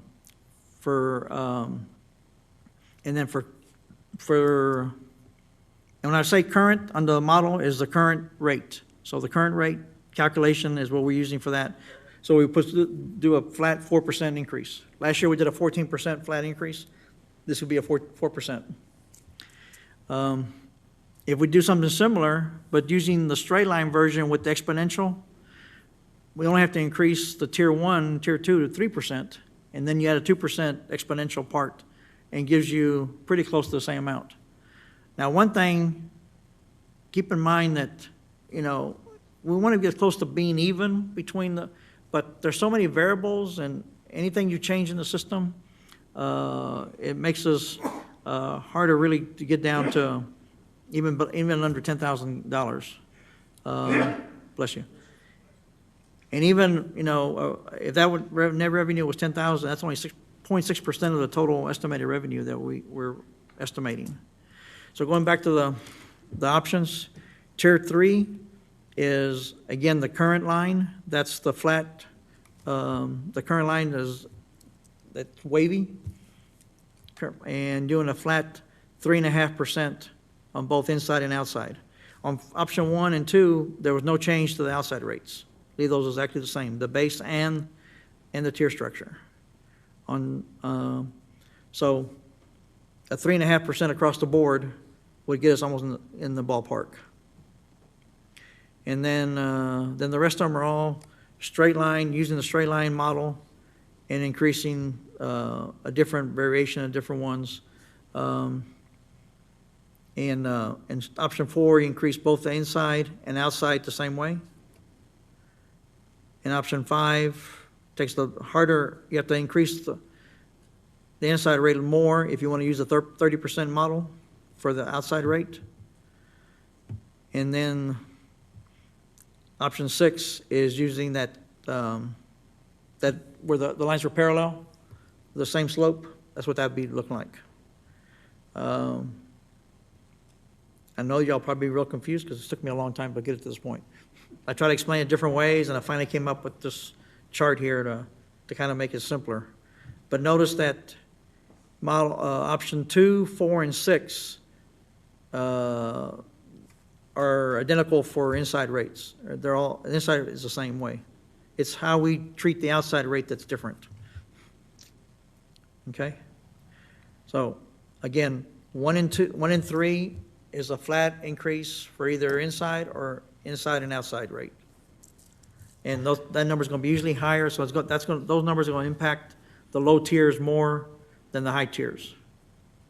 So you're saying we need base increases and a 3% roughly tier increase to meet our budget? Yes. And we estimated last year 16%, that we'll be here at 16% today. So we're a lot lower than we estimated last year. Can I add a few clarifying? Go ahead, sir. So, first of all, before we move on to the last comment, we're a lot lower this year than we estimated last year, because remember, the year before last, we were lower consumption. So the revenue that came in this year was a lot more than what was in the model last year. So we always have to keep in mind that 17% possible fluctuation. Second, just this chart, and we know it's hard to read, but there's basically 3 decisions we have to make. The first one is, do we keep the current model, which means the margins between the tiers we don't change, we don't mess with it. So if you just did a flat increase each percent in each tier, that's keeping the same model. That's what we mean by that. We don't adjust how the tiers are structured. So that's the first, do we keep that model, or do we go to the straight line model where we try to even out the differences in the tiers? So that's one choice. And then the second choice is, how do we treat the tiers? Do we leave the tiers, everybody gets treated the same, or do we add that slight curve? And if so, how much as the tiers go up? So the first choice, current model or straight line. Second choice, treat all the tiers the same, or as tiers go up, the percentage increases. And then the final thing to decide is the inside versus outside. And that came from last year. The outside rates are much higher, they are. The reason for that was the inside rates used to be subsidized by the city. Since we now have a standalone water department, the justification for charging so much more for the folks that are outside the city is less strong as it used to be. So at one point, we talked about lowering them and trying to make them the same, but we think that may be too much to ask right now, especially with all the uncertainties in the economy and everything else. So the question is, how much? Making no change to the outside rates gets us a little closer to the equity, because if they don't go up while inside goes up, then they come together a little bit as it is. So I think right now, on average, they were, correct, Mr. Chair, correct me if I'm wrong, but it was about 39%. I mean, some are 65% higher, some are 20% higher, but I think on average, they're about 39% higher. So if we make no change, that comes down to about, 32%-ish, somewhere around that range. Or you treat outside exactly the same as you do inside. So whatever increase you do inside, you do the same outside, right? And then the third choice he has on there was where he has the 30%. So inside's 30 limits plus 30%, that's one option, or the constant delta on the outside. So it's really, do you make changes to the outside or not? So those are the three big things for you to look at as you look at equity. Do we change the outside versus inside? Do we change the tier, the exponential component? And then do we try to impose some sort of rational reasoning on the basic structure, the straight line versus our current system? So as you discuss, that's what I think, those are the key points, and then you just see the different options. And then the last thing I would say is, if you allowed for a 17% fluctuation, let's just say 15% to use round numbers, so I could be plus or minus 7.5%. So if we looked at our revenue and said neutral was 0 up to about $100,000, that keeps you within that 7.5% fluctuation. So we want it to be as revenue neutral as possible, but we want to make sure that we don't get so close to where if we have a down year, we don't support our reserves. So that's where that $10,000 target was, that just kept you, if we had the worst possible year, we would still be well above the minimum statutory requirement. Does that, I hope that makes sense. To me, it's a lot to absorb, and I'm trying to think. One of the things that are jumping out of my mind, if we do that exponential rate increase up to the tiers, and I know you said we can't figure out what the metering system's going to do if it's cutting down. Does that have a chance to hurt us more and not make, I like the idea of pushing it out exponential, but if people really reduce their uses and get out of those tiers, is that a chance for us to not meet the revenue that we need? I mean, that is a chance, but one of the assumptions in the model is how much does consumption go down when price goes up? So there is an assumption that accounts for that, but it's an assumption. So yeah, there is a little bit of risk when you do that.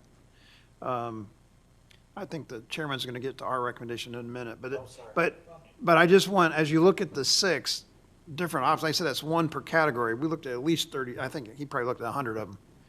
Different possible ways to do this same thing, but it comes down to those 3 basic choices: inside, outside, exponential, and do we want to make the tier rates so they're not going above and below, right? They follow some sort of rational pattern. So that, hopefully that'll focus your discussion. Dr. Carmichael, you had a question? I do, maybe more towards the mayor, but what are the chances of the city incorporating other areas outside the limits? Are we set on city limits, bound by other cities? Or could we take in some of those areas that we're charging higher rates to, and then their rate will drop when they come in? The probability of us annexing any other property in the next decade is pretty low. It's very low. We could talk more about it if you want sometime, but unfortunately, we're kind of surrounded by a lot, and the few places that are unincorporated have resisted. They don't understand what they're resisting. They're resisting 32 cents versus 52 cents, but that's what they're resisting.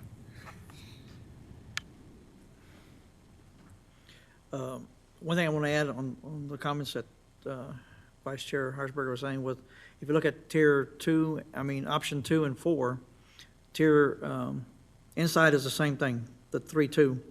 The difference is no change to the outside, and we're talking about 4,200 revenue versus 73. So like what, $3,100 difference? That's not close enough to tell we're going to actually get there or not.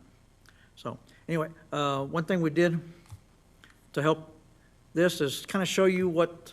So these are the rates. These would be the actual rates based on those options. You can see how they vary, and what I got later is also showing you what they would, what the actual bill would be for each one of those numbers. You can see the difference of those. I don't think that might help you, Commissioner Haldeman, see that better, what the bigger impact is. Okay.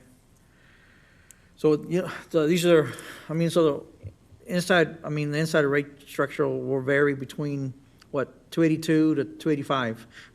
And you go on top at the high level, what, between 225 and 2161? Okay, so here's what the actually bill would be for every 5,000 gallons. I think that maybe answers some of your questions, huh? I don't know if you can, so you might have to look at your chart on the screen there. I don't know if you can see those on top, but, okay. Which are better for you to see, but this gives you a feel for how the change would be. Some cases, you're talking about maybe $5 difference. When you get up to 100,000 gallons, yeah, you may see a $75 increase, or $40 increase.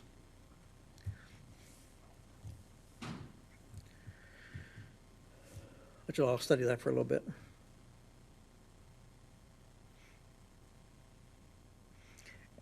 And while you're doing that, all I did with the different options was change the percentage. I might have had a 3 and I might put in a 2%, a 4%. So I went up and down one and see which one kind of narrowed down. A lot of times when you drop it by 1%, you end up in the negative. So that's why those got dropped out as options.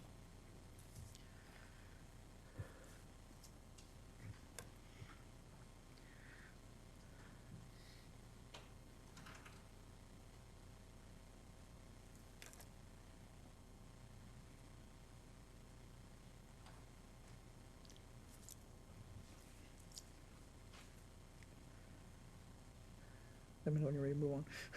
I'll let you study them pretty good, I know. So this is this was a lot of numbers to look at and consider. We did a different approach than last year when we present this. I don't know who was, you weren't through this last year. Were you involved in the rate change last year? I don't know if you came right in there. Okay, that's when you came. So you came, yeah, you kind of missed it, yeah, a little bit, so. Do you want to tell them what the actual recommendation is before they talk about it? Well, I want to, and then we can go into the recommendation, and we have no discussion here. The recommended option was option 2, which is the 3-2 option, so 3%, so 3% increase, and then the 2% exponential component for the tiers with no change on outside rates. So we wanted the 3% increase rather than the 4% so that we didn't hit the low volume users, and the 2% increase is what's necessary to get neutral revenue when you do that. 1% wouldn't do it. And then just considering the crazy rate structure outside, we felt like the best thing to do, especially since it's a small number of users, is just to not change their rates. We'd like to have fixed the rate structure, but given the revenue situation and the uncertainties, that we felt that was too big of a step. So we think the best thing that we can do there is just not change the outside rates.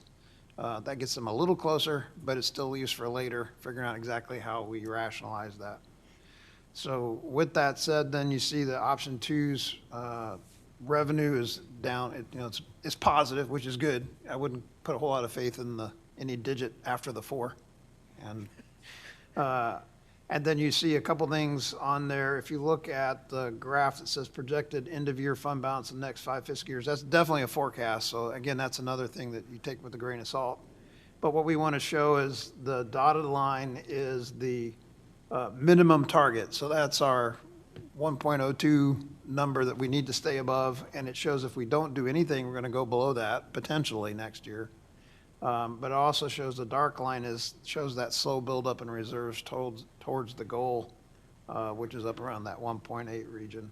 So it's making progress, but without making any larger change than necessary. Now, having said that, we acknowledge that we're probably going to have a better reserve situation than we expected with these numbers. So, I mean, you could opt for a slightly lower increase, but we're concerned that since this is with AMI and everything else coming, that we would like to make enough of a change to be working towards replacement of those reserves while keeping it manageable. And we think this is still considerably less than what we kind of told the community they could expect for this coming year, since we did better than expected. So that's the recommendation. You want to go to the totals? So this will be actually the Can you go actual back one rates. slide? Huh? Can you go back one slide? Back, okay. There So or that, more? that bottom chart, the bottom graph that's in there, is that saying just with this rate increase, then we're good for 5 years? No, that also, we cranked in either 3 or 4% per year increase after that. So it kept the same kind of. Okay, so this is assuming the same increase every year where we would be. Well, actually, from the future, it'd be a flat percent increase, because then if you keep the percent, the exponential, that'll stay in there anyway. So we'll just do a flat percent increase after that. So, yes, but it assumes an increase of either 3 or 4%.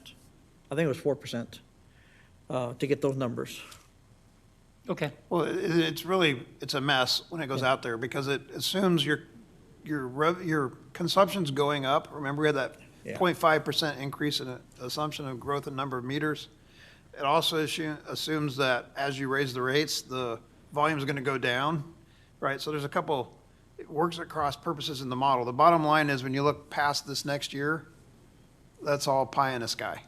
We want my we want point the is, when trend. I look at this, I think that, hey, all I have to do is increase next year and then I'm good through 2025.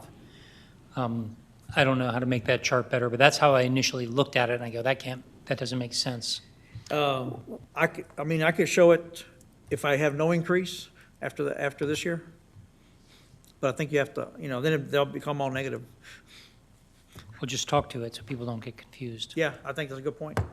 So maybe I ought to put a column under here, assumes a 4% increase year after year, after that, to clarify that, But it also assumes a 4% increase in cost. and cost too. So I really, think- in current day dollars, it's flat. Yeah. If we did only that rate increase this year, we would be good for 5 years if nothing else changed. But that's not, because remember, we were planning on adding to the reserve each year. Yeah. I understand all that, just realize that people are, Yeah, it's a good point, yeah. Yeah. and you're probably gonna, my opinion, I think you're gonna need to show a little bit more math too. I think if I wanted to throw spears at you and stuff, I go, hey, you have 3.5 inflation rate. The inflation rate is nowhere near that this year. So why is your assumption 3.5? Another concern I would have would be, I lost it now. Don't worry, I'll think of it in a second. Well, to Oh, answer the that- math, that's what it was. I forget how many customers we have, but it's around 1,500 customers, right? 1664. So the base rate increases $30 per person, so 16, that's around 45,000. That's more than halfway to your 77,000 deficit. Is it really 4% to get that, or the 3 and 2 to get that last part? Well, the Obviously, ba- the answer is yes, but these are things to anticipate, that's all. Yeah. Well, just to be sure, that 27.50 base rate, that $2.50 increase is to cover 50% of that. We wanted to add, that was for the AMI, adding that 100,000. To- So, To bring the reserve back up to the 12-month. so the 4% is in tier fact- one. Yeah. Right, so the base rate was, what do we need to do that 50-50 split that the chairman talked about? And then that initial percent increase is tier one and tier two. 3%. No, I mean, my point is, if I do some quick napkin math while you're talking, I say $30 per person per year times 1,500 people or whatever is $45,000. It seems like a 4% hike is high. So just show the math, right? And because now, when I looked at, I just looked at like Yeah. Well, yeah, because you're right, because the base rate goes up 10%.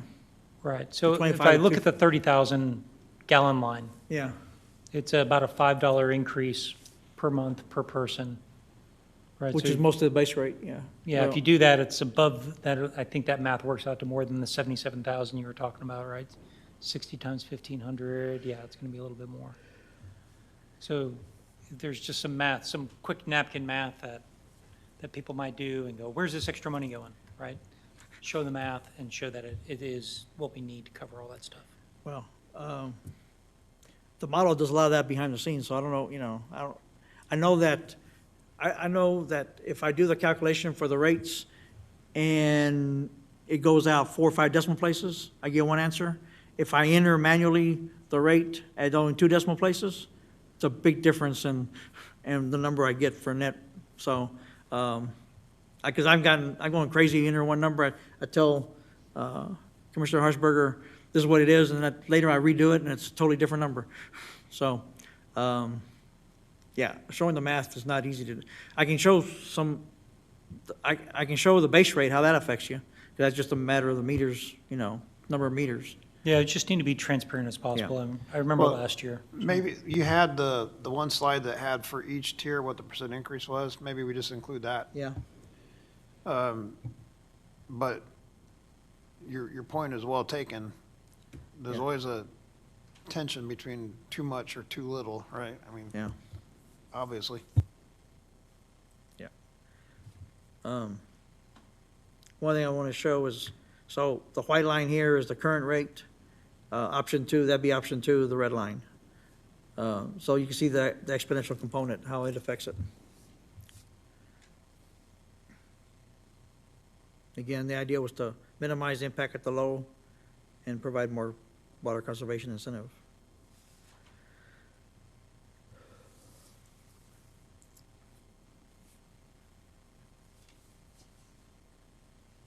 So this is the, if we look at the option 2, this will be just the numbers for current and proposed bills. I do have some other backup slides that I had here just to show comparison with benchmark cities. So looking at our base rate, and I looked at 11 cities around us, and look at the base rate. Now, I believe that we were the only one that includes 5,000 gallons with the base rate. All the other cities, I had to add 5,000 gallons to get this number. Second column there is our average consumption for inside is 17,000 gallons. Again, our current rate, we're still in second lowest.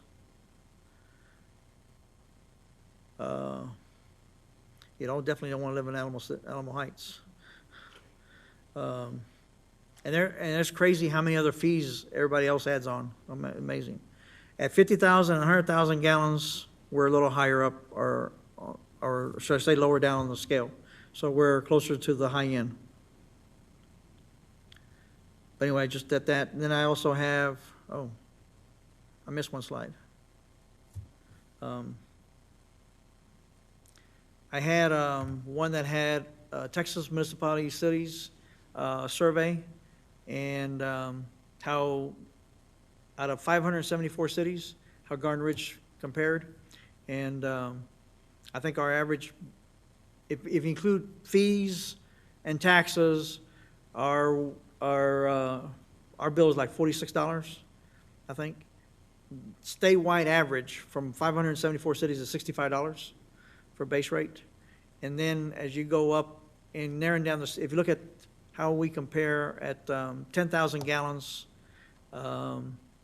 statewide, we're in the top, on the lowest 20% category. And as you go up and tying down with smaller cities, we're in 17% on the low end. So we compare pretty favorably as we are right now to cities statewide. When I transferred slides over to this one, I forgot that one. So go back to, basically our recommendation. What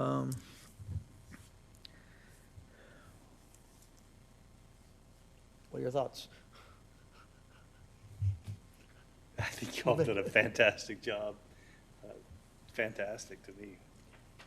I like the option y'all picked there. You explained everything really well. to me, I'm very impressed, and I think it's great. Okay. Yeah, I second that. Absolutely. I mean, you can go almost any direction. You can do the flat rate like we did last year, one way, clean just same, or, you know, or this. So, Commissioner Mueller, what's your thoughts? I know you, more explanation. This is not generating a bunch of additional revenue for the city or anything. This is paying water utility bills. It stays within the city water company. And I know by law, the water company is required to pay off the debt first before you pay operating expenses. So that's why we have to be sure we have enough in the reserves. And really, the reserves serve two purposes. Yes, we want to have reserve, you know, to meet that, you know, operating expense in case something drastically happened. But the fact is, the first 6 months of the year is our low water consumption. So revenue's down the first 6 months. So we got to be able to pay our bills with what's in the reserve. So, yeah. That's why we have to have the 6-month minimum. That's really the minimum that we have to have, is 6 months to get by there. But then we're running close at some point, so. And I love the charts, the city comparison charts. That, to me, that says it all right there of, Yeah. of, these are, Yeah. That'd definitely be in the city council packet. Now, we'll include the other slide in there too, that I forgot. And you're presenting this at the next city council meeting? If y'all recommend to. Yes. I concur or agree, or. So I need a motion. I need a motion. Well, and whatever it is needs to say which option you're recommending. Because Yeah, and I when he gotta, presents it, he's going to present a couple options, but we're going to say, this is the one that the Water Commission recommends. So make sure you're comfortable with that one. and then we'll reference the other options just for their background information. So I make a motion that the chairman presents this to the city council at the first opportunity with the recommendation for option 2. Okay. Second? Any further discussion? I have a motion and a second to recommend to city council the option I have shown here on the screen. Any further discussion? Okay, all in favor? Aye. Aye. Opposed? Motion carries. Thank y'all. See what I can do by next week, or by Thursday or Friday, Marissa? See what I can have for you? Thursday? Yeah, working late nights again. Okay, so moving on to item 5C4, Roman numeral 4. Update on other commissioner activities or projects. I know we've covered several things already, 3 major items today. Anybody have anything else to cover at this point? I didn't think so. Somehow I knew that answer. Next one, 5C45, discuss and make possible recommendation on future meetings or current direction regarding Water Commission activities or projects. Any comments on your side? I'll just open it up. Here.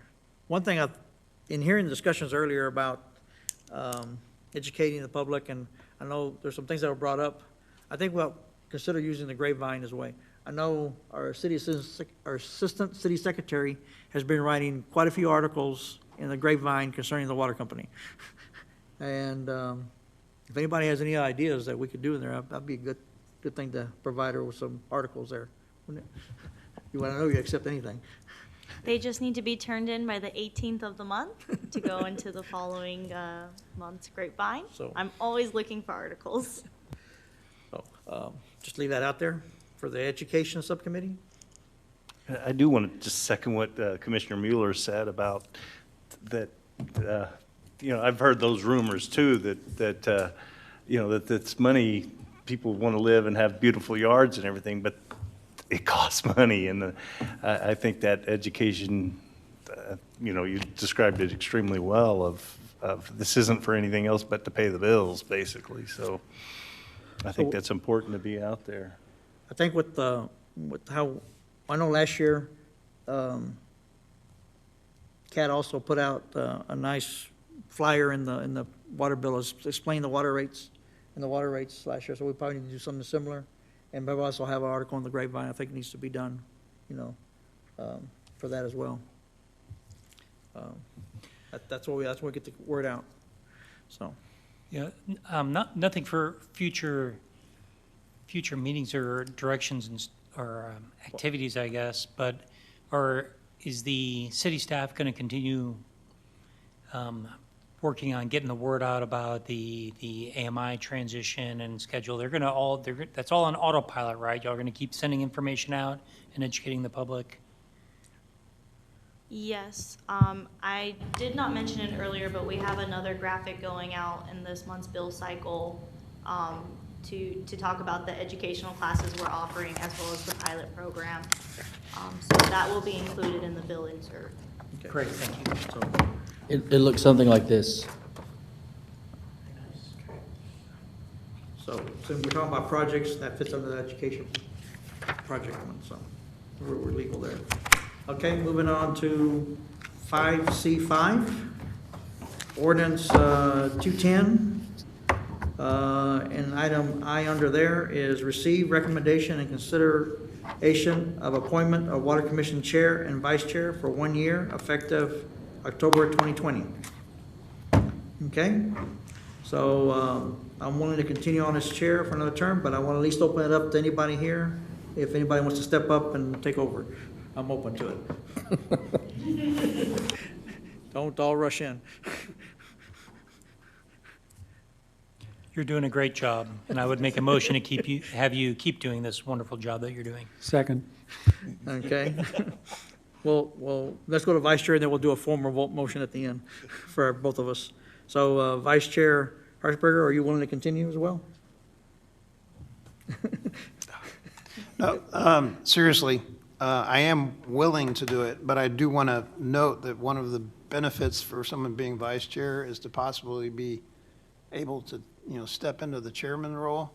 And with my employment situation, I don't see that happening anytime soon, if ever.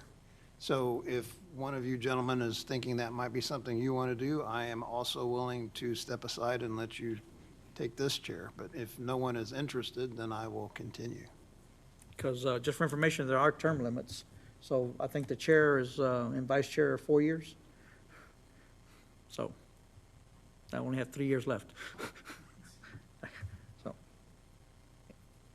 I guess not. So, so I need a motion for both the chair and the vice chair. And this stays within us, this does not go to city council. This is just an internal action item here. All right, a motion to keep the chair and the vice chair the same as the previous year. Okay. Second. Okay, have a motion and a second to appoint Chair Valdez and Vice Chair Harshberger for another term. Can I get all in favor? Aye. Opposed? Motion carries. Okay, any other discussions concerning 210? I don't think we've had anything for a while, so. Okay, then going to item 5D, future agenda items. Our agendas are pretty well fixed lately with projects and leak adjustments and projects. So, nothing? I don't have anything special. These meetings are long enough.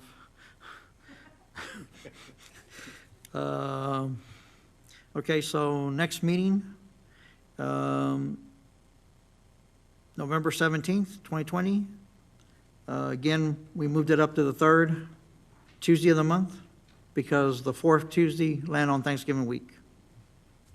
Okay? So, item 6, citizen comment period, our second one. And we have no citizens in the audience. So, I assume there's none there. So we covered every item on the agenda. Can I get a motion to adjourn then? Motion to adjourn. I have Second? Okay, who was the second? Okay, right there. I have a motion and a second to adjourn. All in favor? Aye. Opposed? Motion carries. Meeting adjourned at 9:47. Beat the 4-hour estimate I had.